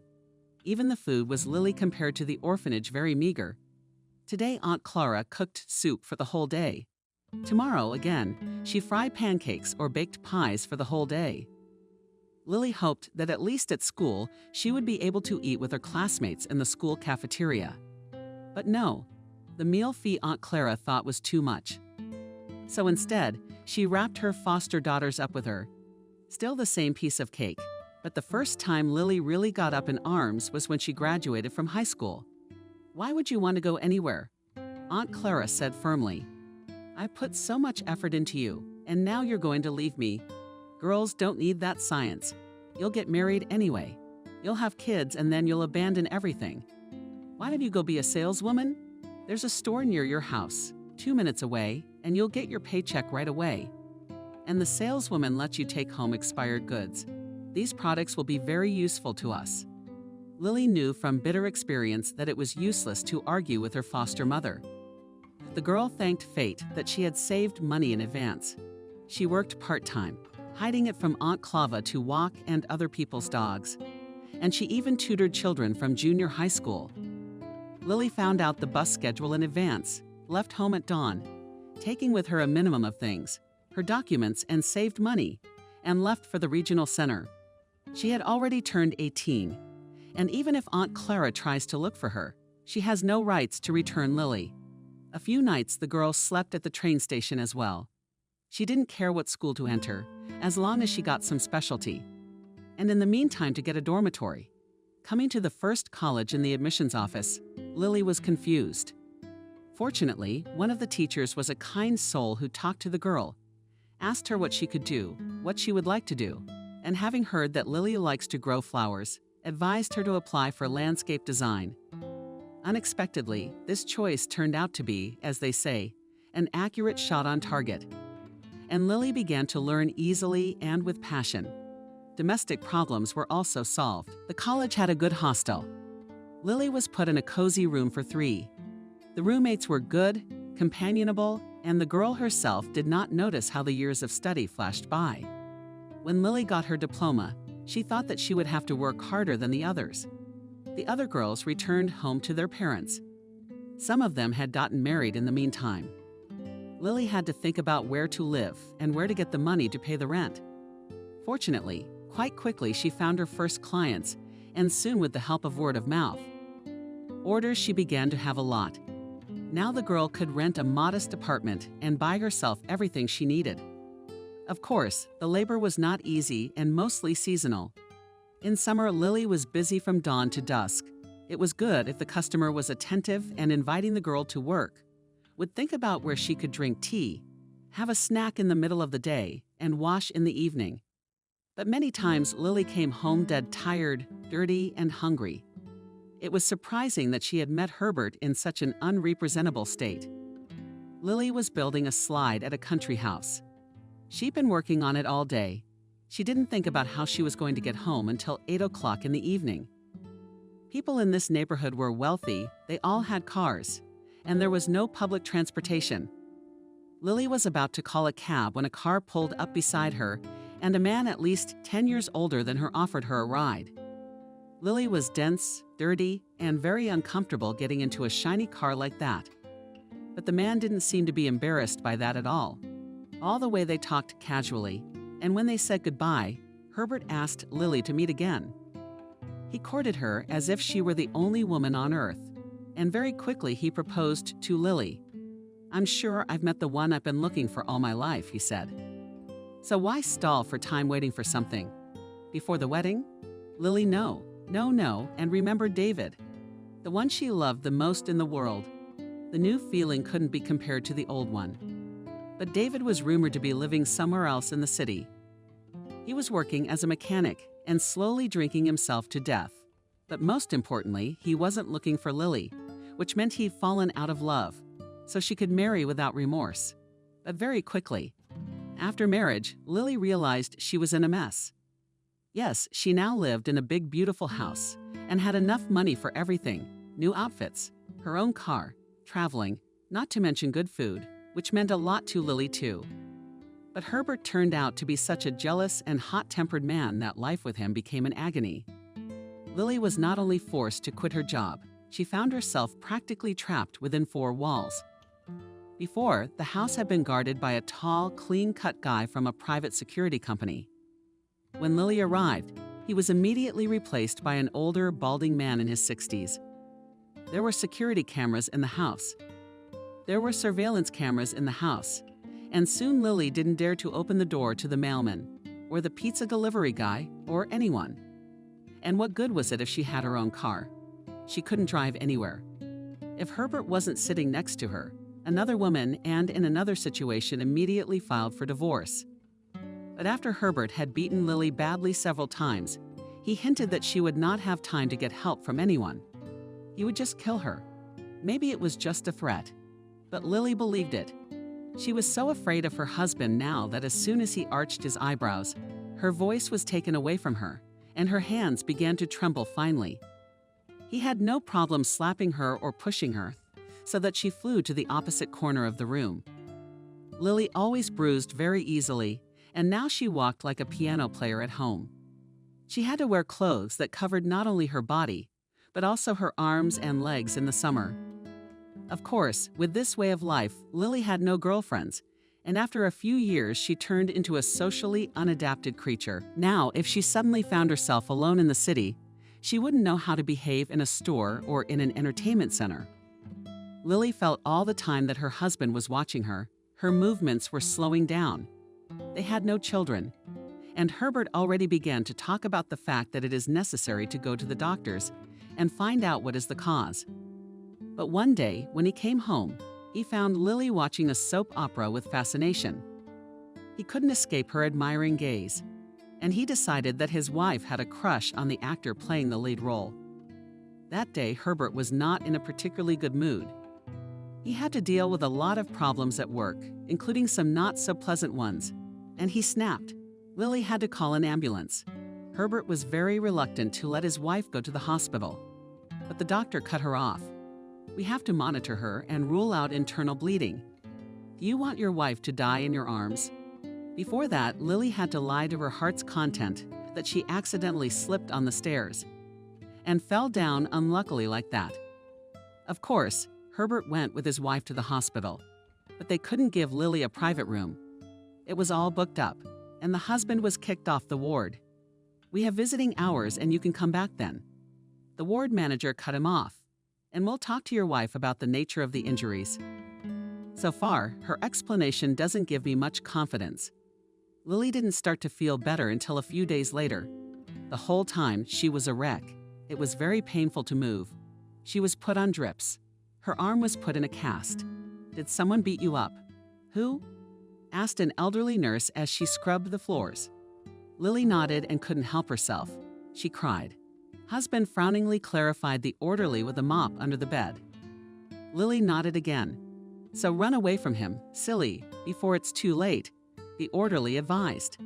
"He'll cripple you sooner or later, or just kill you." Lily knew deep down that the attendant was right. However, there was an obstacle that could not be ignored. "I have no money," she said. "And without money I won't get far. He would surely find me their heads." The poor orderly cut the conversation short. But a few hours later, she returned to the ward and handed the young woman a $100 bill. "Take it if you're thinking of leaving him. Pay me back when you can. I work hard for my money too. I should be retired by now. But how can you live on that?" so I scrubbed the floors from morning till night. Thank you, Lily whispered. I'll pay you back. She didn't have a penny yet. All plans for escape had been rather distracted dreams. Now she was determined, even though she could hardly stand on her feet after her husband's beatings.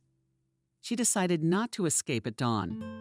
The hospital woke up early too, and her absence would be noticed in an hour or so. But if she got out of the building late at night, there was a chance that she would be gone until morning, and she would have a few hours head start. Lily put the essentials in a bag, ate everything that had been brought for dinner, though she didn't usually have an appetite for hospital porridge, and went to bed before bedtime. Unexpectedly, she dozed off. In general, the young woman felt relieved, as if the question that had long tormented her had finally been resolved. Lily awoke around midnight. She had managed to sneak out of the room unnoticed. The nurse who was on duty had gone somewhere else.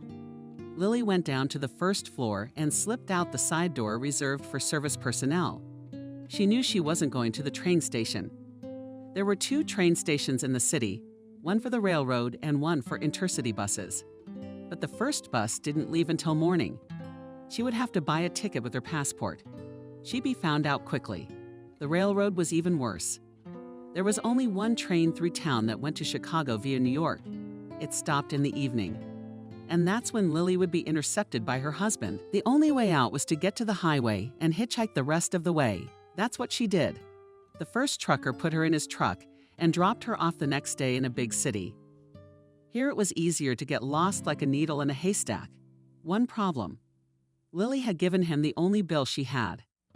She had no idea how to ask for change in such a situation. So she found herself in a strange city alone and without money.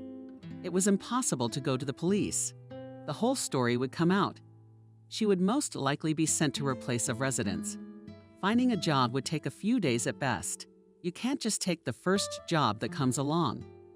She would have to look for a place to live, or at least a place where Lily would be paid a sum of money in advance, and she could rent a corner of the house.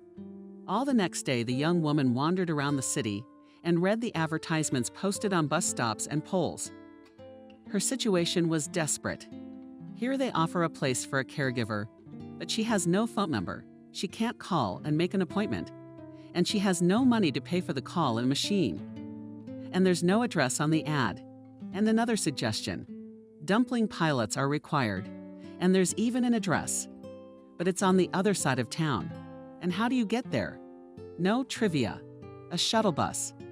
They also offered a shelter for homeless alcoholics and drug addicts.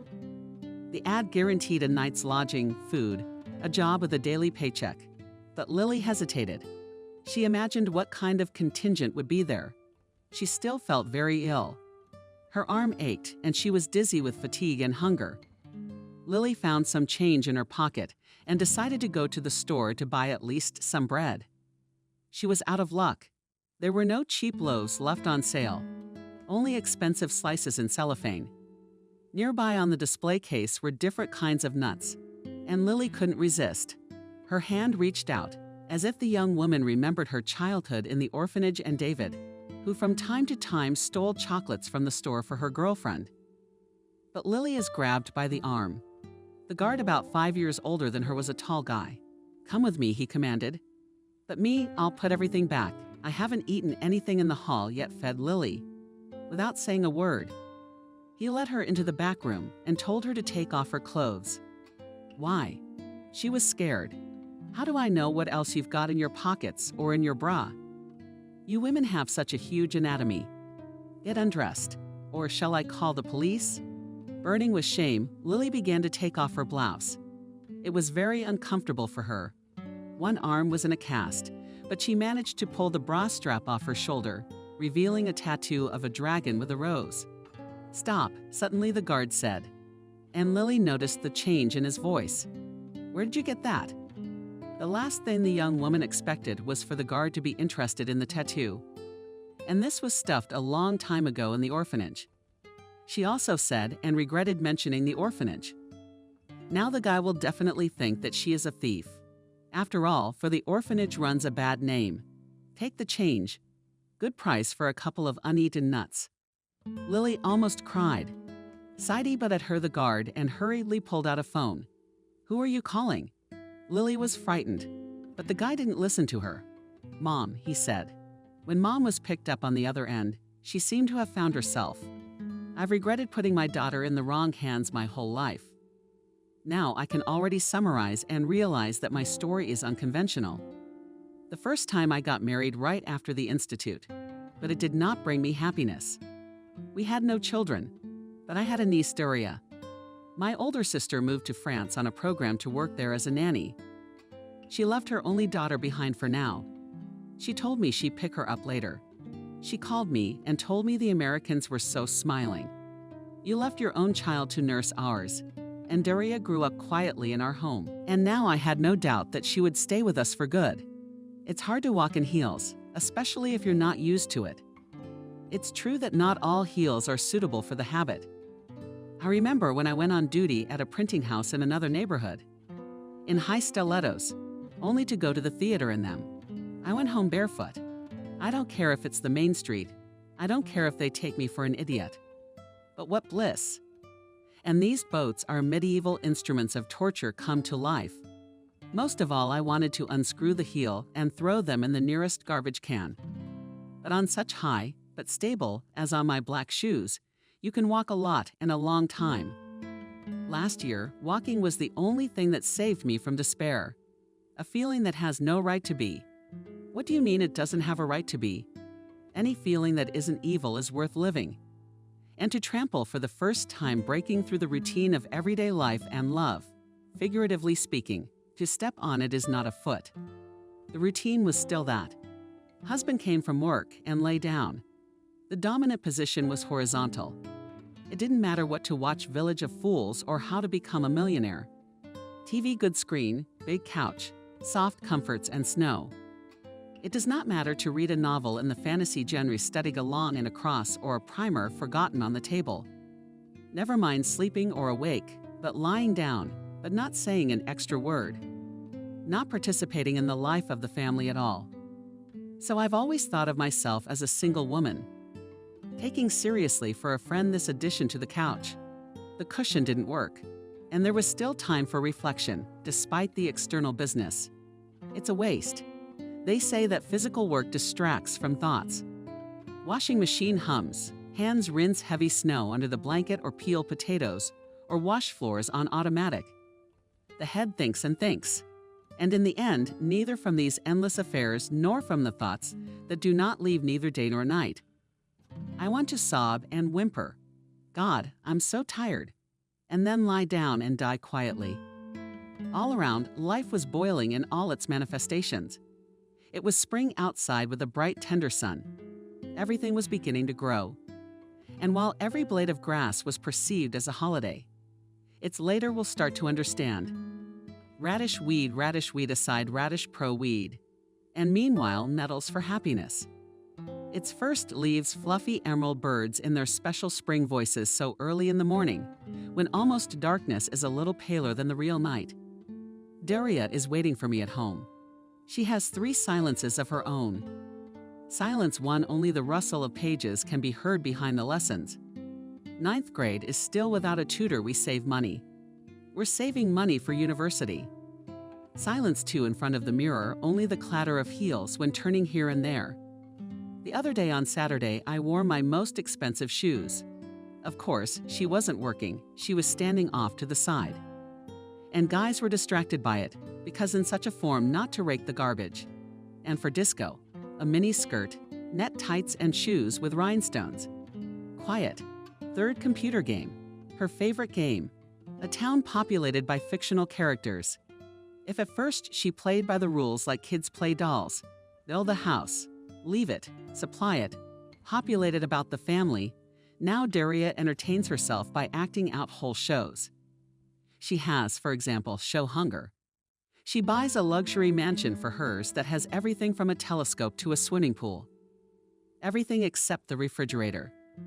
For a while, the little people enjoy life, splashing in the jacuzzi, singing from the bandstand, playing the piano. Then they start reaching out to their mistress and asking for food. She feeds them once a day, buys a plate of pies. Who had time, he ate. After a while, the pestilence begins.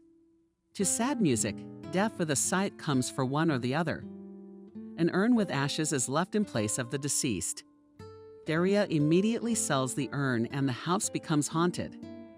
For the last survivor, Daria buys the most expensive refrigerator full of food. When I ask her if she feels sorry for the computer babies, she coldly shrugs her shoulders. What's there to feel sorry for? It takes 2 minutes to make new ones. I wish I had that kind of willpower. Daria will probably have a personality like my coworker. She's an animal trainer by trade. It seems that if her life was in the circus, she'd be able to handle lions without a problem. So far, her husband has achieved a rare degree of training. She wouldn't speak to him for 2 months at a time, sending him to his mom. Despite her pleas, her boss picked her up every morning and they drove to work together. Anyway, now Peter. After 10 years of marriage, she's pure silk. Not only does everything around the house, but sees Nancy as the one and only incomparable, of which you can't even put anyone else next to her. 2 things happened in my life at that time. I got into freediving and fell unrequitedly in love. Is an adventure enough for you? Asked my other friend Miranda. She couldn't have said anything different. By then I was in my 6th year of working for Incredible magazine. Every month it came to readers. 200 pages of photo text. Where would so much incredible stuff come from? We were sent materials from all over the world. Because the requirements for content we had were small, royalties were paid correctly. But many people want to tell about unusual phenomena occurring in their neighborhoods. Some have seen with their own eyes, the whole. Some saw mysterious mirages. We processed these materials and published them. And my friend Miranda did the publicity. A lot of the space in the magazine was devoted to advertisements. My friend was a terrible neighbor, didn't dare to get out, even if someone invited her to the villa. For her, there was only her own, very comfortable apartment and office. That's why she considered my life to be literally nomadic. After all, my husband, niece, nephew, and I often traveled around the country. And then there's diving. Many people like to swim underwater, but to come into almost related contact with the depth of the dive to the limit of meters for a man, having nothing but caresses on such a dare few. I'll tell you in a nutshell why I took up swimming. I started learning as a child, spending vacations at my grandparents' place. The Black Sea in those places is very beautiful. On my trouble, I discovered a mask and fins. Why bad luck? Because I held on to the water then. I could barely swim only a few meters. And flippers are a special thing. Even for a beginner, they give you faith in your own strength. It seems that you glide along the sea surface quickly, like a dolphin, and it is impossible to drown. I came running to the still deserted beach. In the early morning, the coarse pebbles were cold, and the sea was also still cold and clear as a tear. I quickly threw off my sundress and left it on the stones and threw myself into the arms of the sea, which picked me up and carried me. You lower your masked face into the water, and you are transported to another world. Paris. Below in a silly haze, underwater landscapes change. Huge rocks, overgrown with shells, green and red algae. The slanting rays of the sun, and white transparent umbrellas and silence. You hear only your own breathing through the tube. 200 meters from the shore, a rock was hiding under the water.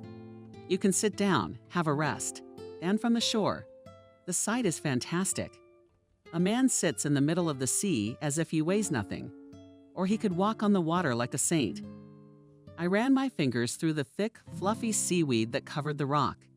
And then my eyes slipped off my foot and I couldn't catch it.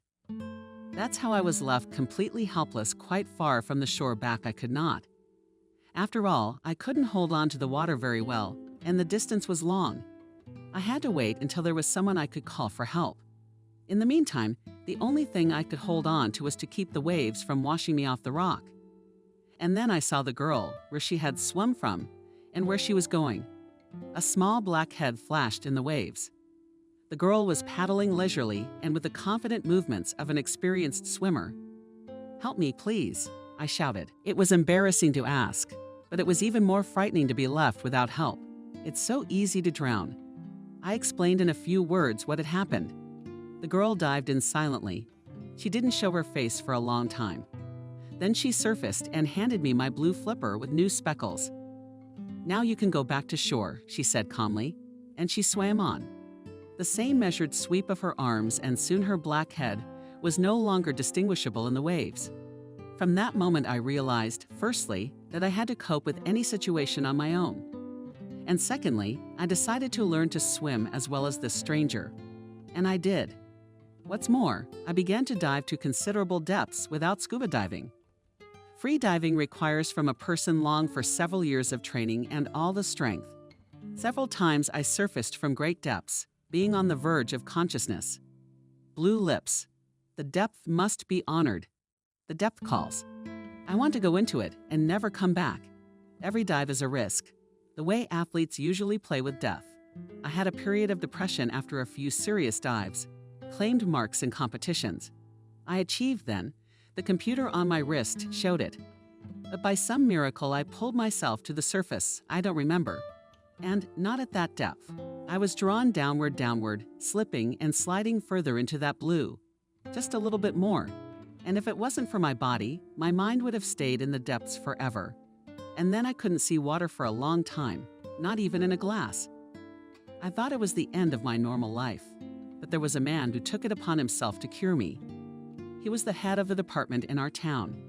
His name was Ethan, and he saved me from the asylum. The doctor said, "Rest," and my first feeling was anger. What do you mean rest? Does resting make it go away? That feeling of helplessness and unwillingness to live. Blossoming depression in all its glory. But the doctor kept convincing me. "I know how to cure you. There's nothing you can do. My fight is lost." She's always been a big deal to me since the first dive. And now, even though I'm back, alive, she's still got the upper hand. She's gotten inside my mind. It's drowning me. I'll help you, believe me. At the hospital, he put me in a private room. The treatment consisted of injections, which he gave me twice a day. His hands were magic. He'd come in the morning and ask how you're doing. Talk about something. And then he dropped the empty syringe in the tray. And I'm irresistible again. I want to sleep. I hug my pillow and sleep. I sleep.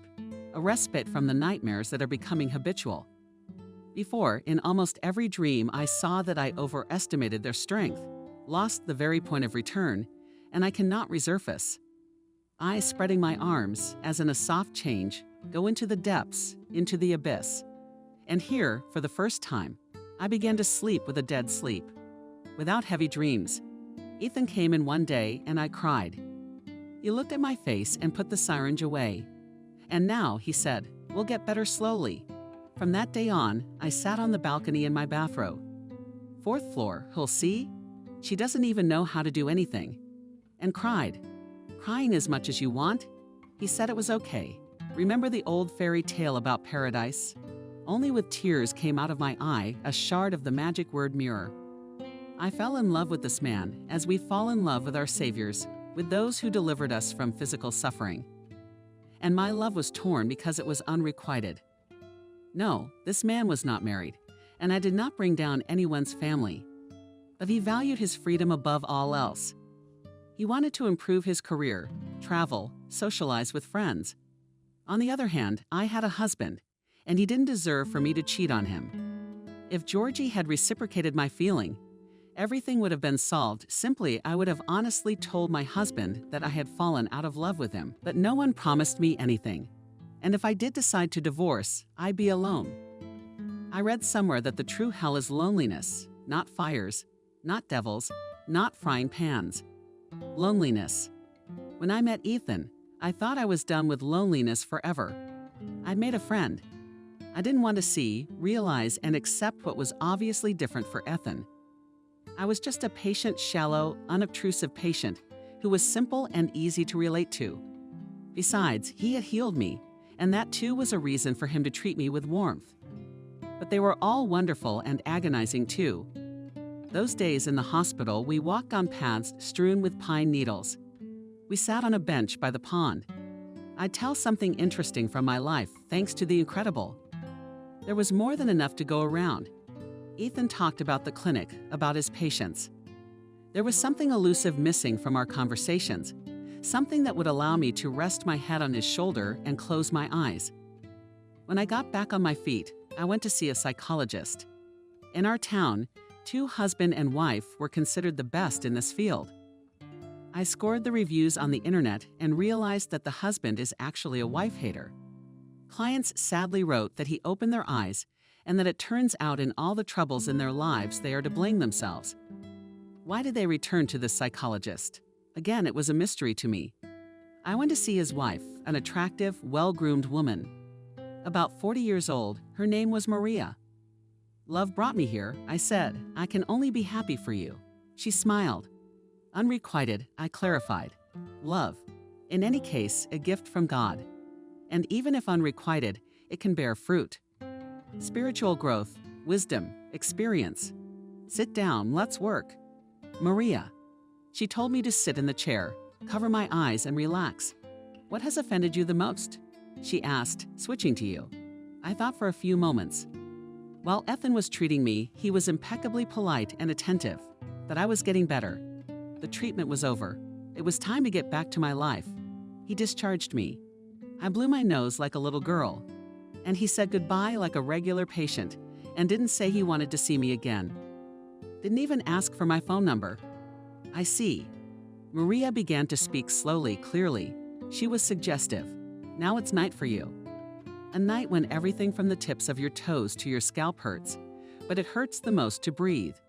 It's the dying hope of his love. If you have survived this most difficult time, you will begin to heal. Where does recovery begin? You will slowly begin to remember that there are other people in the world with their own wants and needs. Maybe you have a mom who has had a sick child lately who has missed you so much. Feeling sorry for them feels like shame that you thought so little of them. The first sign of recovery. You'll start to notice that there are some nice things in the world that aren't related to your loved one. A warm bath, a good book, fine perfume. Have you gained weight? Nature has given each of us an amazing amount of strength. But if you don't want to repeat the same old pain, if you don't want to be tormented anymore, let's think together what to do so that you don't fall into this trap again. What's the difference between happy love and destructive love? Crazy love is also called crazy love because it involves inequality. You are capable of loving and your partner is not. The more you give your soul to him to awaken reciprocal love, the less you get from him. I went to Maria for a few weeks. An affair with life is more than an affair with a man. She convinced me. It includes all kinds of love.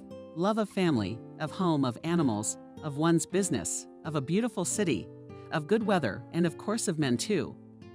If one thing is taken away from you, one thing remains, and the rest I collect love stories, Maria said. Not fictional stories, but real stories that happen to people. I remember an old story printed in a magazine. A man wrote about how lonely he was. He got a lot of letters. He chose a woman with 5 children. A year later, the magazine published pictures of them in a cramped apartment. They are drinking tea in the kitchen deep in the night when the children are finally asleep and they are happy. Or the story of 2 old people who met in a polyclinic, she in her 80s, he in his 80s. So what? That they found each other only now. Love brings joy regardless of age, and if you're shaking your head right now, you won't meet anyone like me. Think if you didn't know he existed. You'd live in the world and not grieve. Would look at men with wide open eyes and look for your destiny. So search, believe in yourself. It's not easy.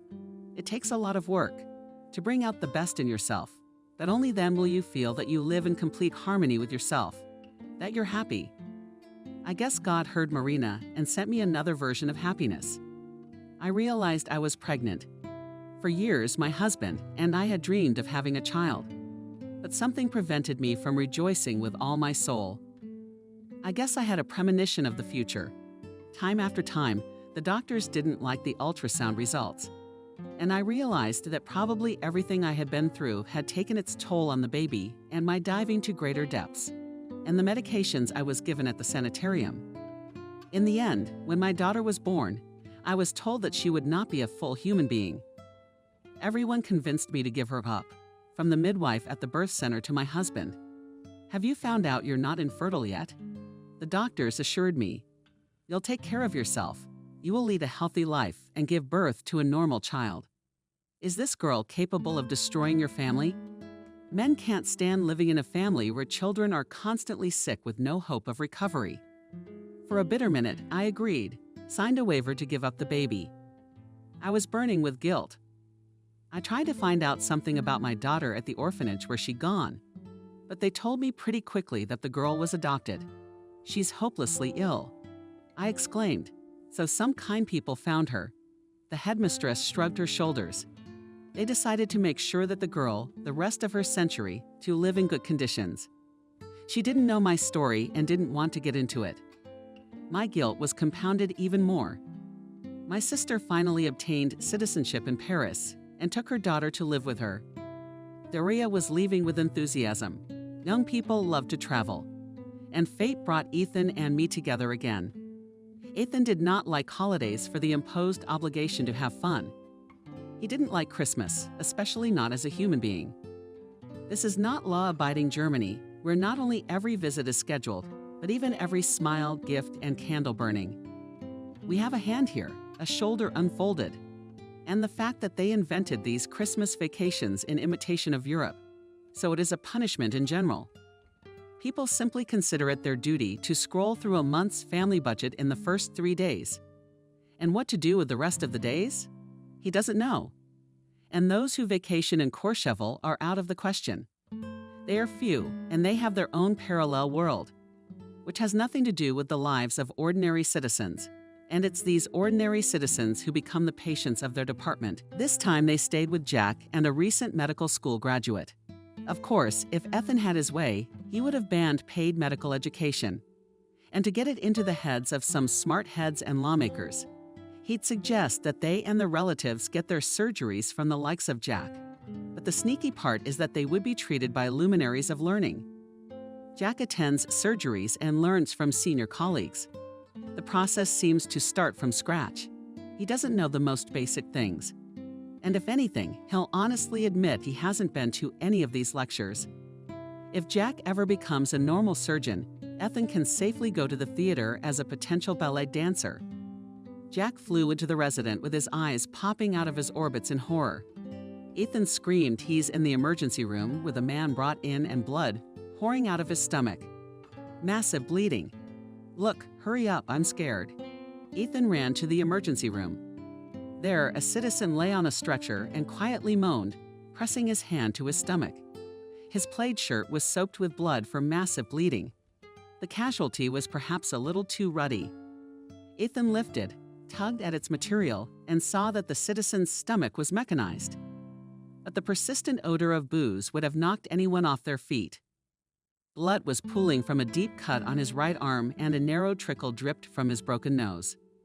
The man opened one eye and, seeing Ethan, uttered, "Doctor, it was Alex who bottled me." The bastard hit me in the head, and then Jack stood next to him with his arms folded across his chest in prayer. Nurse Helen put a tourniquet on the man, and the sufferer was sent to the trauma center under his shirt. Was it too weak to look? Ethan Jack asked, walking down the corridor. But so much blood, so much blood. The future surgeon shook his head sadly, started cheerfully muttered Ethan, sinking down on the couch in the resident. It's 9:55 on the clock. Good if there are no major surprises and major surgeries, Assistant Jack wouldn't wish on an enemy. I'm gonna have to pull some of my coworkers away from the holiday table. I hate to do that. Ethan opened the refrigerator in the far corner, lurking, donated by one of the grateful patients, a bottle of Armenian cognac, 7 years old. If there's no emergency, at 12 o'clock he and Jack will have a small drink. In the corridor, the patients sleep quietly. In the meantime, Ethan has Jack make sandwiches. We should at least get a little something to eat while things are quiet. Jack hustles obsequiously. Deftly, he sliced a clear slice of ham and stacked them on slices of fresh loaf. 2 scoops of coffee for you, as always. He asked respectfully, opening the can in the cafe. Ethan nodded and thought that Jack might make a good bartender. No sooner had Ethan eaten the first bite of his sandwich than there was a knock at the door. The gray-haired head of Benjamin's patient from Ward 6 peeked through the crack. "Doctor, I need an enema." It's just that on the second day nothing is working. It's so hard. All right, I'll tell you. Nurse Ethan nodded and told Jack to find Helen, who disappeared. Probably gone to her friend Kate. Urology. You won't. You'll be giving your grandmother an enema yourself, he threatened. Jack, I don't know how to do that. He was scared standing in the doorway. You'll learn. Ethan encouraged him.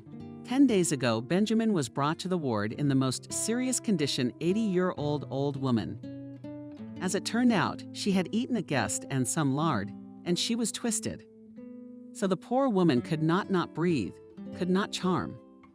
Ultrasound showed that her gallbladder was full of stones and needed emergency surgery. Maybe we shouldn't, doctor, moaned Benjamin, whose cheeks were the same color as the hospital sheets. I'm 80 years old and still dying. But not this one.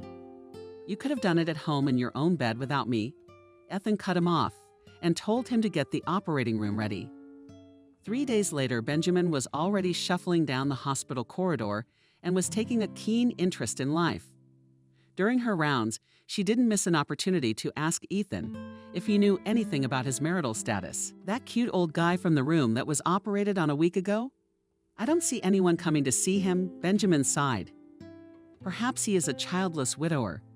Ethan suggested thoughtfully and saw the old woman's eyes brighten. Did I find it? Jack exclaimed, as excitedly as if it were the latest scientific discovery. Helen and Kate were sitting at our place. They were already celebrating. Ethan asked angrily. I don't know, Jack mused, but Helen had already taken Benjamin away. In the emergency room, an incredibly made-up girl in a scribe's coat was sitting in a 3 posterior position, complaining of a sharp pain in her right side. Said ER Dr. Andrew, most likely appendicitis. Ethan tells the maiden to lie down on the couch. With a slight movement of her shoulder, she threw her singers to the floor and found herself in the most unclothed clothes. Only a sequined bra and the same sparkling thong. What kind of masquerade? It's not a month. It's May. Ethan was surprised. Cigarettes. Behind the counter, the girl twisted right at work. The girl stood there. And what kind of work uniform do you have? Ethan asked innocently. It's not what you think, she said, embarrassed. I didn't think anything, Ethan said. I just assumed you were from the Walrus Society. We were invited to a corporate party to striptease, she explained. They promised to pay us well. When I was 100, I got a jolt of electricity. She put her hand on the bottom of her belly. The gynecologist was already looking. Andrew said hurriedly, in response to Ethan's questioning look, it's not their department. Jack stared at the guitar-shaped curve of the stripper's body. He seemed willing to study anatomy all he wanted at this point. Half an hour later, Ethan walked out of the operating room. Appendicitis isn't the most complicated surgery. Didn't need to disturb any of his colleagues. Jack was fine. At 11:45, Ethan looked into Ward 4, where the strippers had been taken after the operation. The girl opened her eyes, and when she saw Ethan, she suddenly cried. Who'd want me so ugly now? Ethan raised his eyebrows, but with his stomach positioned. The sickly woman explained. First of all, no one crucified anyone. Ethan suddenly took offense. I did a cosmetic one. It came out butt to butt. Slava Zaitsev would be jealous. In a week at least, we were left again. He was quiet and added, but I wouldn't advise it. Or he'll get a left side disorder, and we have no work to do, and they won't pay. I am now crushed, sighed the girl. Why have you sued them? For personal injury. Ethan winked and left the room. Room 5. He looked in because the lights were on and there were invited but clearly excited voices. And it was a good thing he looked in. On the bedside table in front of the patient Zhilieva, recently operated on for a stomach ulcer. Yes, there was a good bowl of homemade dumplings and an unopened bottle of vodka. What the hell is that? At the risk of Ethan flying into the room. Who brought it? My wife? Confused, Zhiliev. He ate the feast. Asked Ethan, pouring cold sweat and pointing at the dumplings. Already ate. Zhiliev didn't have time to spell, pushing the bowl away. Ethan handed the bowl to Jack, who flew at Jack's scream and told him to immediately send everything to the food waste tank. And I'll personally give this bowl to your wife tomorrow, Ethan said. And the vodka, too, he added, grabbing the bottle. I'll explain to her what your wife would have been if you tasted all that. And who? Giliev was surprised. A widow of vodka, broth, kefir. Ethan cut him off and headed for the resident's room. There he found Vasilenko enthusiastically devouring hot dumplings. The clock read 11:55. Bon appetit, Ethan barked. Yes, I just tasted it. Jack excused himself and reluctantly went to throw away the dumplings. He and Jack had barely had a shot of brandy before a frightened Helen flew into the resident. Ethan, there's Santa Claus being brought in, shouted she. I didn't order it. Ethan was confused, unless it was to make Jack happy. Insulting Ethan, Jack's egotistical response. Don't you get it? Helen got worried. He's in serious condition. See for yourself. Santa Claus was lying on a gurney in his red sweater and white beard. Red watercolor circles stood out sharply on her pale cheeks. Nearby, shaking violently, was a frightened elf in a white minicoat. A frightened elf in a white mini fur coat. She held in her hands a snow-white beard and his red and white hat. Since 6 o'clock, we've been going on calls, the elfess explained confusedly. Children are happy, and parents are always trying to give them treats. And he has such a temper that he can't refuse anyone. I told him a long time ago that enough is enough, so he doesn't listen. Who are you to him? Ethan inquired, examining the patient. The granddaughter is an elf. Ah, that's me in the script. That's my wife. They decided to make a little extra work. Examined long ago. Last asked Ethan last year. He had chronic pancreatitis and needed to diet, and he broke it. Violated is an understatement, Ethan said thoughtfully. Santa Claus gave him a shot and put it in IV. An elven girl sat next to him and held his hand. A white mini fur coat hung on the headboard of the bed, reminiscent of the angel wings that served. Ethan gestured to her in the hallway without her New Year's Eve attire in a short skirt and sweater. She resembled a student who had run away from a lecture. If his condition doesn't improve, we'll prepare for surgery, Ethan warned her quietly. He will live in the neighborhood in her eyes, she asked. Of course he will, Ethan reassured the girl. I've never seen Santa die of any kind of pancreatitis. From the resident, he called the head of the department just in case, and warned that a serious patient had been admitted. The chief promised to come if necessary. By morning, Santa Claus was feeling better, and Ethan told the elf that she could go home. Then he looked into the stripper's room and was surprised to find Jack there. He was carefully checking the poor girl's stitching, and without Ethan noticing, he was passionately telling her how many seriously ill patients he had saved from imminent death. Happy New Year, said Ethan and added Namakai, poking her in the side some more. Bae, what is Jack talking about? Happy New Year. Turning in for his shift, Ethan thought that this time he had had a pretty quiet New Year's Eve shift, and then they'd bring me in with the same trivial appendicitis. After looking at those who were to take over the shift, Ethan took over the operation himself. It means a lot to the patient. He's in a lot of pain, and with a stranger next to him at the time, it's doubly scary. You don't know what to expect from him. But with Ethan, I always knew that everything would be all right. I remembered those days in the hospital as a blissful vacation. The shots were good for the pain. My favorite doctor came to see me several times a day, and I didn't owe anyone any chores either at home or at work. I had time to think things over carefully. I realized that my husband and I could exist in parallel without interfering with each other, that loneliness would be my companion probably forever. My hopeless love began to slowly recede. The pain dulled. Or maybe, on the contrary, the feeling became another deeper feeling. I no longer wanted Ethan for myself. I didn't want him to be my most important thing. Now I knew he was there and he was doing well. I was discharged, and in the spring, I found out I was pregnant. At the ultrasound, this time we went together with my husband. The doctor turned out to be a man, thin, skinny. They say he used to work in a maternity hospital. At first, if he had to help move a woman in labor on a gurney, the midwives called him James, and then they were convinced he couldn't do that kind of work. That's what James said. They're sliding the probe. I think we're pretty flat on the belly. Here's one heart, here's another heart, another head. What's that? I really disliked such questions during the examination and noticed how pale my husband turned. "You will have twins, dear," said the doctor. Not 100% sure, but almost certainly. A boy and a girl. Outside, my husband took me under his arm. "See," he said excitedly, "this is fate. Instead of that inferior girl we gave up, she sends us 2 children at once. In such cases, they say that God gives with both hands." Suddenly, I ripped his hand away. "What if these children are not born perfect?" I asked. "We'll put them in good hands again. How can you and I talk about God? After all, maybe our girl grows up normal, pleasing her foster parents. We've been told that can't happen. You know what happens. Doctors make mistakes sometimes. And even if she's gone, we'll never know.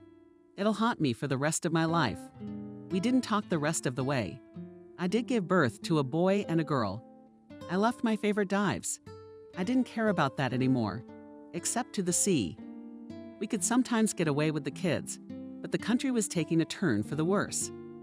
There was another crisis, and we bought a villa. If my husband thought that our twins are compensation received from fate for the child we lost, I thought that the new villa is compensation for the one that tormented me all my childhood and adolescence. Villa Mom was given when she was expecting me, and not just so on, and her friend who worked in the house and repeated under a lying stone water does not flow. These plots of land knocked out Mom, and in the 8th month looked at a plot of clay, and in the road 10 minutes walk from her factory. And she cried. "Really?" said the father. "You know how we are here all arranged and became not only my parents, but all the factory workers. Happy owners of hell knows what, but their inch of land to build a garden city. My father built it in his own way. He said something very obscene on my tongue. For instance, he had a cellar in the cabin. You open the hatch and underneath is a square room 2 meters high. The empty one jumps out, and there is another hatch in the floor, and under it there is another such 2-meter square room, and again without a ladder. And there's potatoes, baths. I still don't know how my father got down there. Maybe he jumped down and pulled himself up on a rope with buckets in his teeth.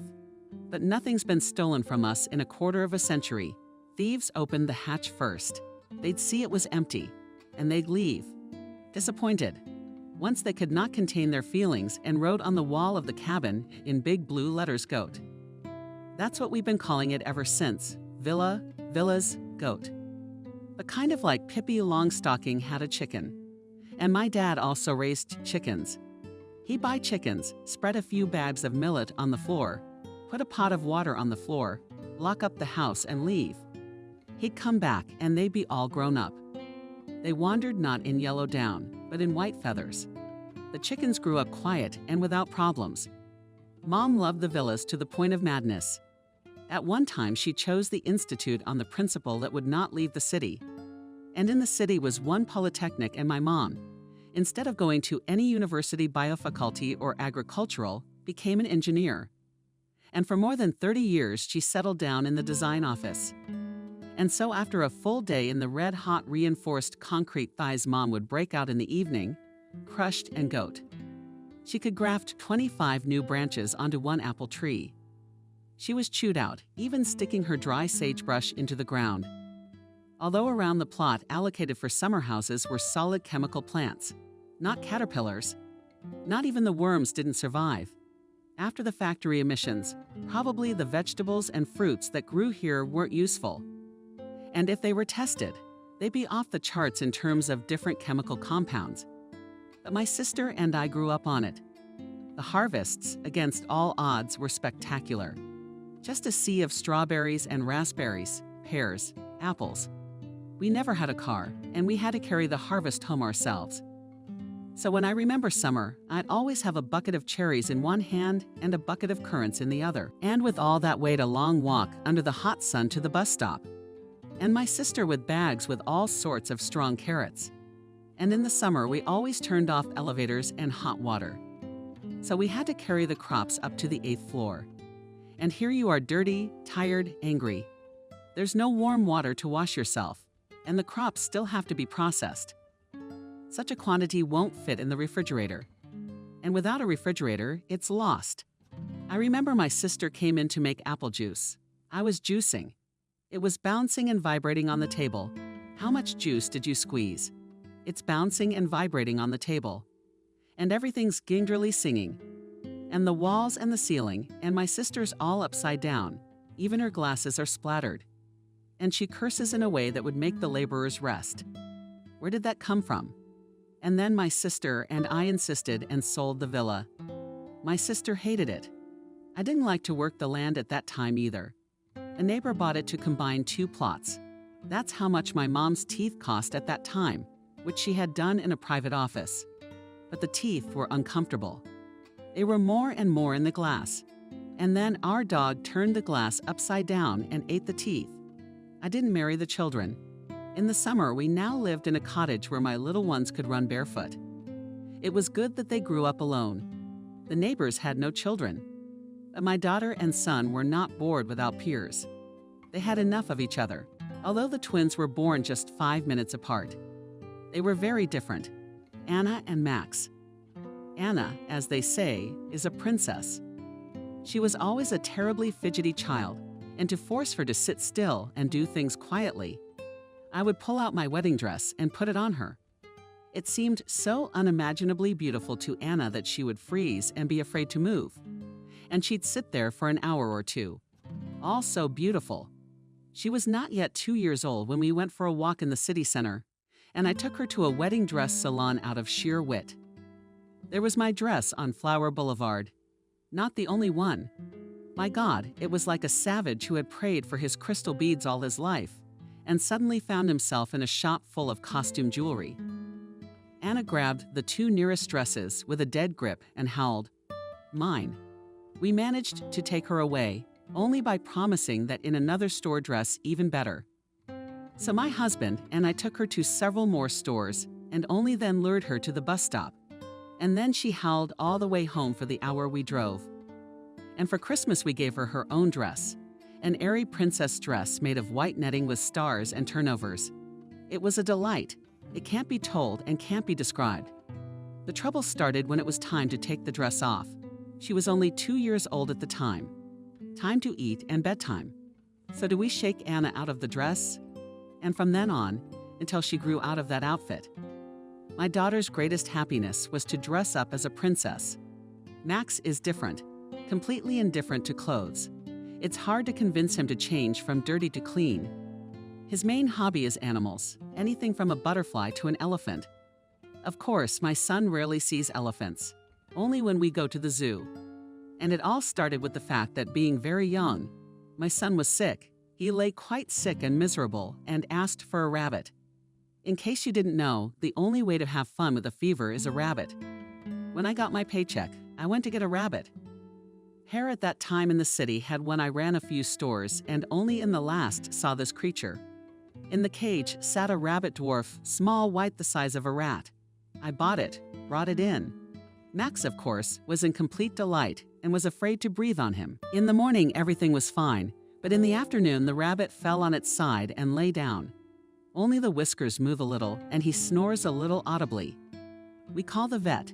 They say bring, but it is clear that the hare to the hospital will not reach the hospital. Max is squatting nearby and wipes off his cheeks. Here's large fenced. I took the animal, put it in a box. Let it rest, I say. Really just did not know what to do. Half an hour later, I see Sat Bunny washed up, falling from weakness, went to the feeder to eat, and fell asleep, coming back to the saucer with the food in a ball like a kitten. Turns out he was stressed from the extra attention. Then, when I decided to go to the orphanage and find out something about my daughter, Christmas was approaching. I wasn't feeling very well. My head and shoulders ached. I guess all illnesses are a reflection of the way we live. I had too much on my shoulders, and I had a lot of heavy thoughts in my head. We hadn't bought a Christmas tree yet, and the kids were pestering me the day before, asking if I'd forget to bring the forest beauty in time. And on that day, our employee said that Christmas trees for journalists would be free of charge, and the national park had already allocated them. They were brought, and they are lying in the garage. You can take them. I'm off. I am glad that the epic of the previous year will not be repeated. We almost got screwed then. At first, there was a wild quantity of Christmas trees, and they were sold everywhere. The market was like a lumberyard. And then either it turned out that the trees were not quite legal, or the traders lost hope of selling the goods and left. But a few days before Christmas, there were no more trees, neither live nor artificial. And Anna and I stood in the middle of the market, looked at the dirty snow with vicious needles, and thought that all the first year without. And then, as in Soviet times, comes a woman and whispering asks you a Christmas tree together with us overestimated, still unfamiliar father and daughter. And in the dirty, empty barracks, they had 2 trees on the floor. One still looked like a Christmas tree, but the other had 2 branches, one at the top and one at the bottom. And we carried this fir tree with a stick. Then we sat down with it at the bus stop and called my husband, who had been sent to look for a Christmas tree in other parts of the city. We got one, only you meet us because we're not carrying it. We sat there and hid it behind our backs because we were embarrassed that it was so ugly. And everyone thought we were hiding it because we were greedy and didn't want to tell them where they sold them. It was the last Christmas tree in town. We took it as a basis because at the dacha we have a spruce, which my mother brought in a scarf from near Street Petersburg, from the Ship Grove. The fir tree has already grown taller than the house. We cut off a few branches from her and screwed to our freak. And now you can choose the trees of your choice. That's great. We don't have much room in the house. All the rooms are crammed with furniture. The only place we can put a tree is on the table. So I asked in advance that they get me the smallest tree they could find. I was passing by the bazaars. There were some tiny Christmas trees there, but I thought that Leshka would bring a Thumbelina. I'm going into the garage. Anyway, if I stand on a chair, I can reach the top of the lowest Christmas tree with my raised arm. Our male coworkers, they said they drank it. Executed before Christmas. So for some reason I felt bitter that I just waved my hand and went. I didn't know why I got on the bus and went to the orphanage. Of course, they wouldn't let me go any farther than the watch. After all, I had no prior arrangement with anyone. And passing by, the educator only threw that the secret of adoption is protected by the state. And I will never know what kind of family took my child in. And then a miracle happened. Anyway, I can't interpret it any other way. The old nanny who was mopping the floor left her mop and looked at me. Are you that stupid girl who swam out of before she abandoned the baby? Aya, do you remember me, even though I'm an old woman with a bad memory? I can tell you the truth, but I don't want you to run around in my generation. What are you talking about? I don't get it. Well, you won't complain to all the authorities that they cheated you for no reason that our bosses are in trouble. What about my girl? I got cold feet. I was cheated. She's dead. Your daughter is alive. The nanny squeezed the rag and wounded around the mop again. She's grown up all right. Not even sick at all. Only nobody took her in and adopted her. She grew up in these walls. She finished school and moved away. Where to? I guess I couldn't control my voice at that moment, because the woman on watch looked back at us. I don't know about that. You didn't give her a name, did you? If you gave up on her right away, why are you crying? It's too late now. Her name is Lily. Maybe she's married now. I was already crying. I would have come to my senses. I would have taken her. That's why the nurse said that different moms come here and make scandals. And our teachers have been beaten up. That's why we try to say that their children are no longer here. How am I gonna find her now? And here's a clue, she had a boy.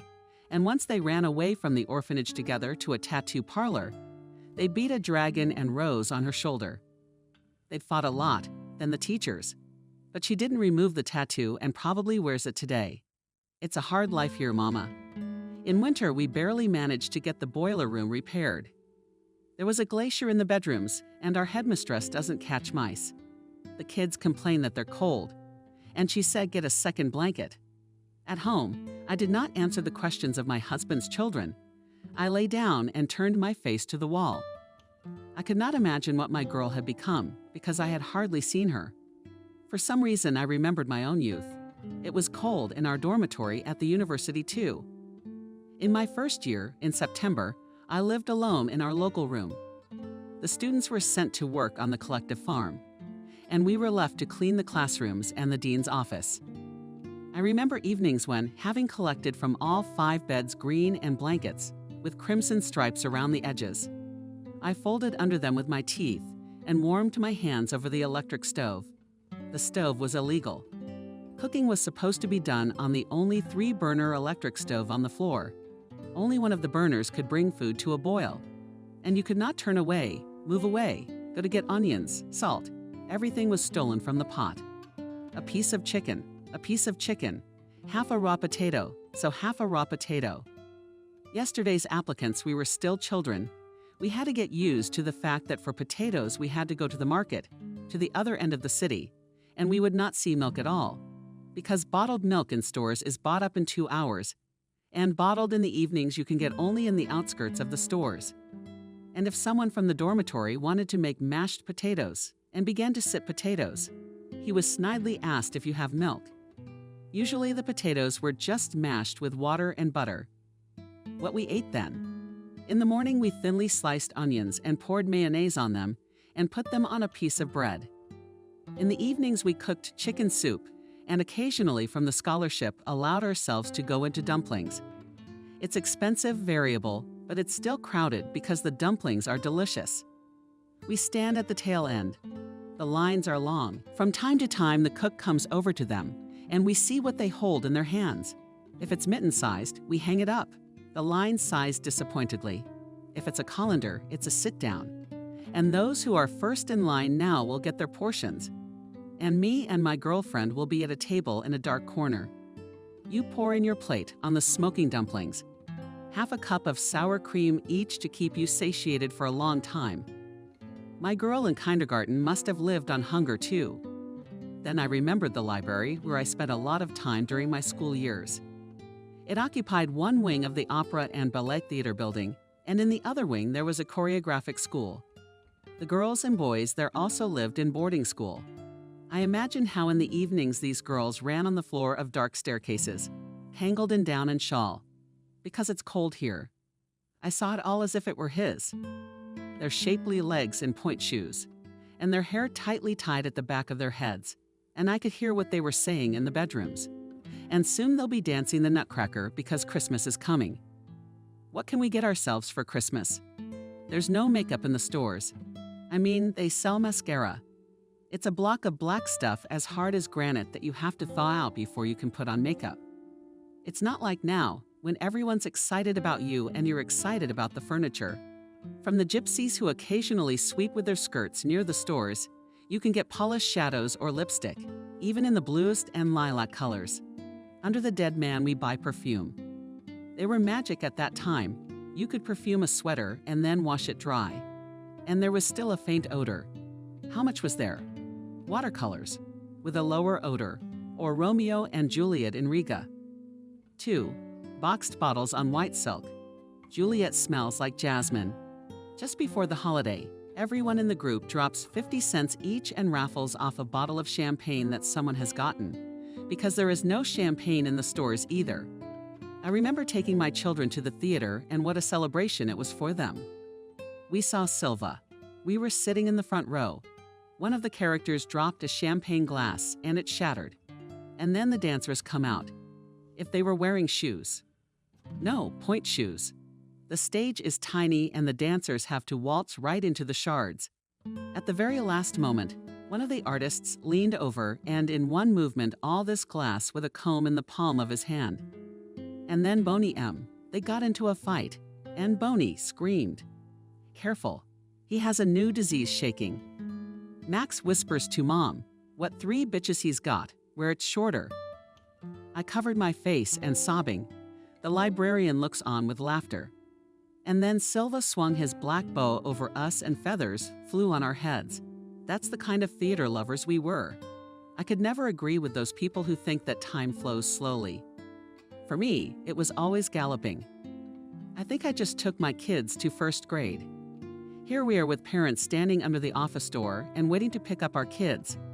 We won't notice how 11 years will fly by, one of the moms said then. I didn't believe her, but she was right. Before we knew it, it was graduation night. And if with Max everything was solved, He just didn't care in what suit to go to the ball. Then with Anna, we chose different options for so long. In the end, we had 2 dresses for the ceremonial part of the blue puffy. Puffy daughter looked like a queen in this dress. And we also bought a small black dress, which was comfortable to dance at the disco. Anna said right away that she would go to New York. Max chose the law school in our city. I realized that my daughter and son's childhood was over. The chicks are leaving the nest, and that's the way it should be. But before we parted, I warned the children that we had an important conversation to have. I didn't inform my husband that I was going to tell Anna and Max. He'd long since given up on our first child, blurred it out of his memory. To him, it was just some unpleasant incident that happened in such and such a year. But I knew I'd be tormented for the rest of my life by the fact that I'd given up my child. So I honestly told my kids that they had an older sister. Except we'll probably never find her. I can't even tell you what she looks like, I said with infinite sadness. The only time I ever saw her, her hair was dark and her eyes were blue. But then she was a newborn baby, and who knows what she's like now? The only thing more or less accurate. On her shoulder, she has a tattoo of a dragon holding a rose in its mouth. Anna was amazed. Mom, but how did you decide to give up a child like that? Max and I were sick as children too, and you nursed us back to health. You cared for each one of us. It never occurred to you to get rid of us. That word, get rid of us, stabbed me. And didn't Daddy object? The daughter went on. Did he have to convince you that everything was manageable? It's all treatable now. Your dad, I asked bitterly. He made me do it, actually. I've been told from all sides that it's hard. A sick child. What was I supposed to give birth to? According to the doctors, would put an end to our family. We would never be able to live a normal life again. Everyone said the right and reasonable thing.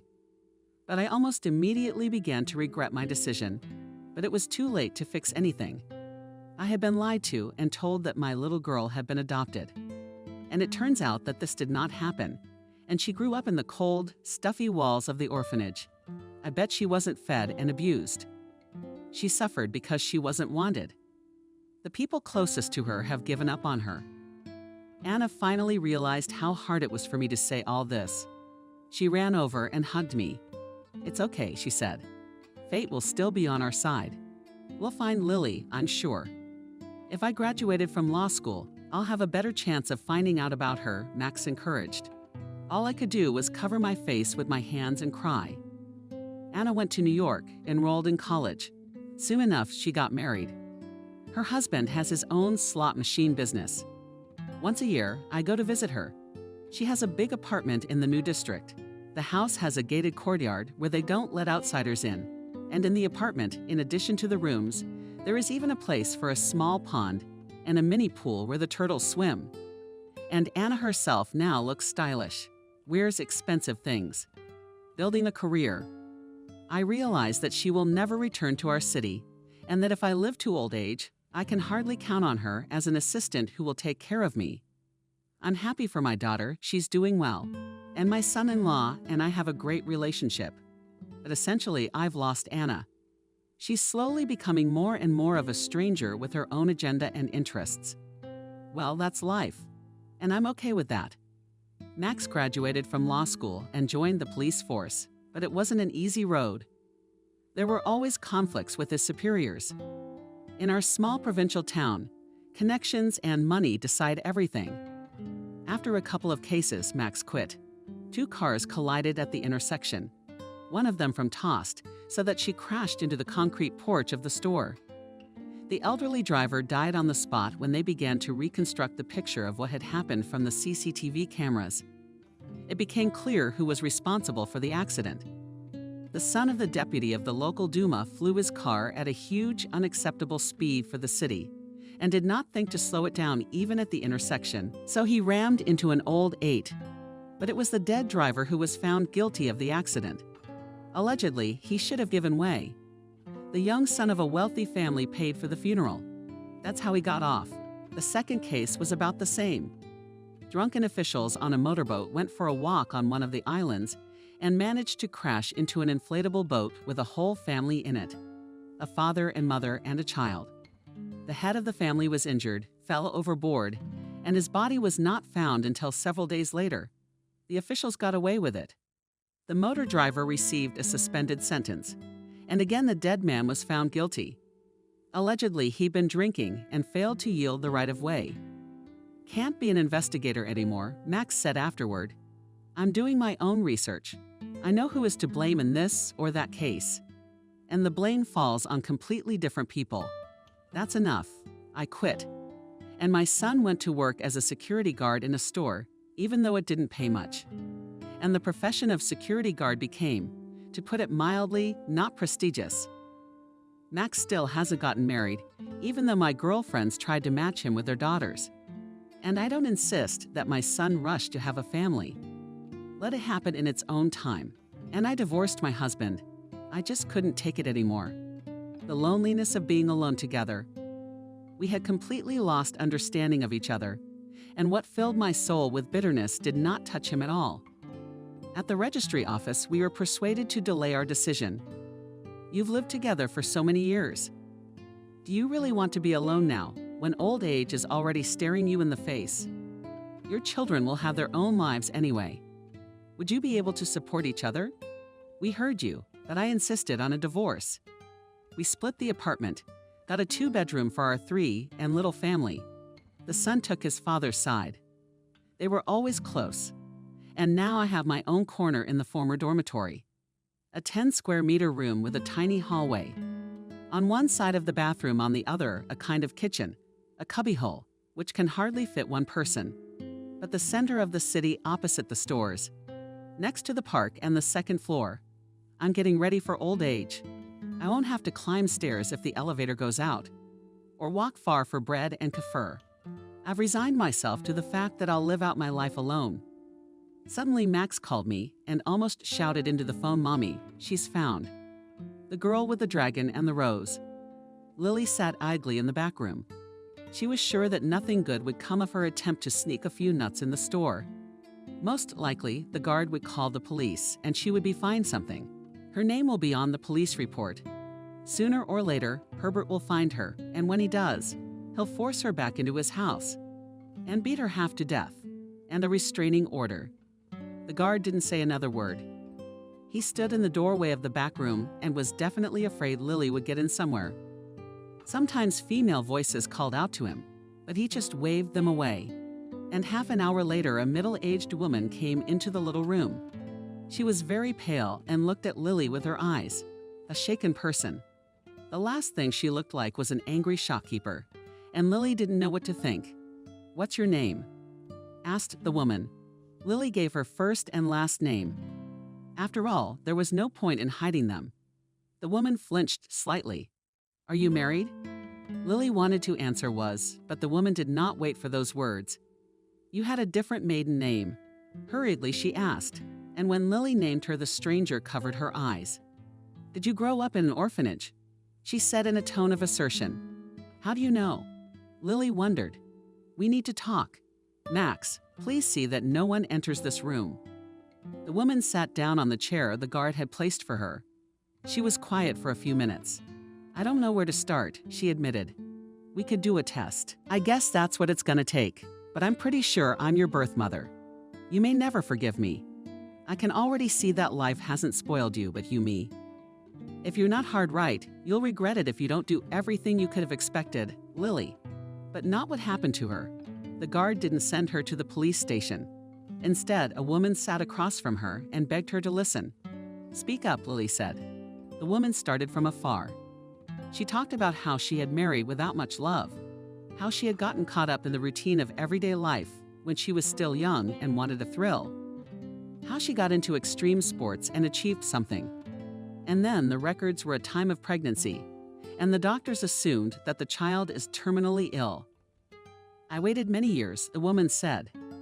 "If it is impossible to correct the mistake, then at least to find you and apologize. My husband and I committed a betrayal, and we betrayed a defenseless child, so it is impossible to justify us.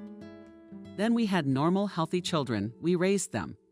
Max, your brother, Anna is married and lives in New York. My husband and I recently separated. What he and I did was forever between us. So now I'm alone. And if there's anything I can do for you." Lily was silent. She was confused and didn't know what to say. "Your life has been very difficult." The woman still kept her eyes from her or shrugged her shoulders. "But of course, there is not much fun in an orphanage, although children can find something good in any environment. Don't be so hard on yourself. As you can see, I grew up in spite of everything, got an education. I was even on my own 2 feet for a while. And the fact that things have fallen apart in my life now, it's not your fault. Maybe I don't have the right to ask." The woman looked at Lily from head to toe for the 100th time. "But you have a place to live." "I don't right now," Lily answered bluntly. "But I hope it's only temporary and everything will eventually fall into place." "Come with me," said the one who called herself her mother. "My apartment is more than modest, of course, but at least I have a roof over my head. We have much to tell each other. You, Max, on the other hand, I would ask you not to say anything to your father. It's been over for him for years, and he doesn't need to know." That night, Lily and her mother couldn't sleep for a long time. Her mother had fed the girl enough, laid out a cot for her, and put fresh linen on it. But they talked and talked even though the hands of the clock ran far past midnight. Lily told about her years of life in the orphanage, about her friends, about her teachers, evil and kind, about how she had become a landscape designer to create beauty with her own hands. Her mother touched her hand. "I have a villa. It's yours now." "Thank you," Lily whispered. About Herbert, she told briefly it was too painful to remember. But she confessed that she was afraid he would find her. "You have a brother now. He'll be able to protect you." "Well, I don't know," Lily said incredulously. "I don't want to have to protect you from my ex-husband. He's got a lot of power and a lot of money." The next day at the family council, they decided that Lily would go to the villa and live there a little rest, come to her senses, and then it would be clear. Although the mother no longer doubted that she had found her daughter, she still once again traveled this way and visited the children's home and in the orphanage where Lily grew up. She went there with pictures of the girl. And now, when it was no longer about the interests of a minor girl, the educators were more cooperative. It turned out that this is the same little girl, which parents abandoned immediately after her birth. The situation was finally clarified by a DNA test. Lilia was recovering quickly. The bruises her ex-husband had left on her memory came together. In the hospital, they removed the plaster from her broken arm. The girl enjoyed gardening, planting flowers, caring for plants, noticing how the small garden was transformed under her hands. Neighbors began to ask her for help. Lily believed that even here, in a foreign city, she would be able to do what she loved and get back on her feet. Herbert finally picked up her trail and appeared in the city. But Max, using his old police connections, managed to get a hold of him. "If I ever see you near your sister again, I'll have Sasha for a long time," he promised.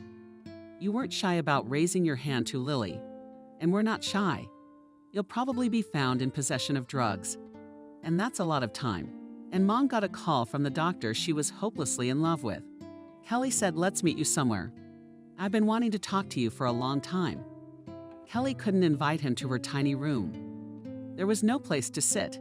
They set up a meeting at a cafe in the park near Kelly's house. It was a rainy and cold day, and it suited the woman's mood. Until now, her rare encounters with Ethan had been like a drug of happiness and hope at first. And then he'd be gone for months, if not years. And that was how it was now. The last time they'd seen each other was several years ago. Kelly knew she had grown old, but she accepted her age with dignity. Didn't get along unnecessarily, which made quite a few older women ridiculous. Kelly always dressed tastefully. She didn't own many things, but they all suited her. A good haircut, a light scarf around her neck, a light-colored coat. But most importantly, her gaze had changed. It didn't have that tragic note that you always have. "Something good?" Ethan asked. Kelly smiled slightly. "It's a long story, but you called me here for a reason, so there was a reason." "Let's start with you. I just wanted to see you." Ethan shrugged. "Somehow I ended up alone." "But you've been alone before." Kelly wondered. "As far as I know, your parents live in another city with your brother." "That's right. But I guess when you're young, you don't feel loneliness too much." On the contrary, you even want to be at work all day. Everyone needs you there.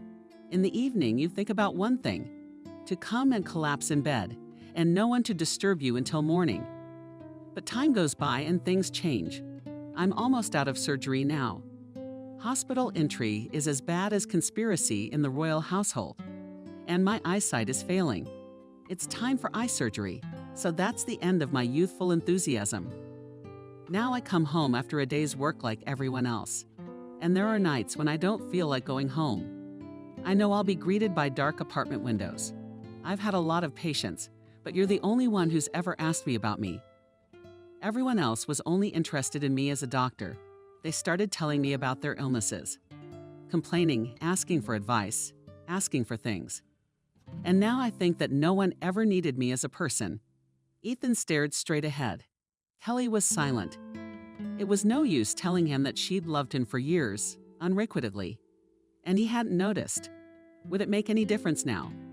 And you, he continued, tell me about yourself. Before your eyes were always sad. Now they're bright. Something good has happened. It's a story that sounds like a fairy tale. And Kelly told him what she'd never told him before, how she'd lost her daughter, and now she found her again. And she didn't care what her old friend thought of her now. Ethan was shaken. I can imagine the burden she'd lived with for so many years. How's Lily doing now? She's fine. If you need my help. No, she's almost recovered, and now she wants to get back on her feet. I signed the house over to her, and she's making a real piece of paradise out of it. She knows that I would do anything for her, that I'm deeply remorseful and guilty. But I have to give her time, and for now I'm not imposing. She has to see for herself if she can accept me as her mother. You are a wise man. Ethan touched Kelly's arm, and you can forgive me. And she returned the chin. For what? Well, I'm a complete fool. I've noticed things. But at the time, I valued my freedom more than anything. And now I'd like to make up for it, if it's not too late. 2 months later, Kelly and Ethan's modest wedding was celebrated at the old country house. There was a wonderful starfall that night, and everyone could make a wish and believe it would come true.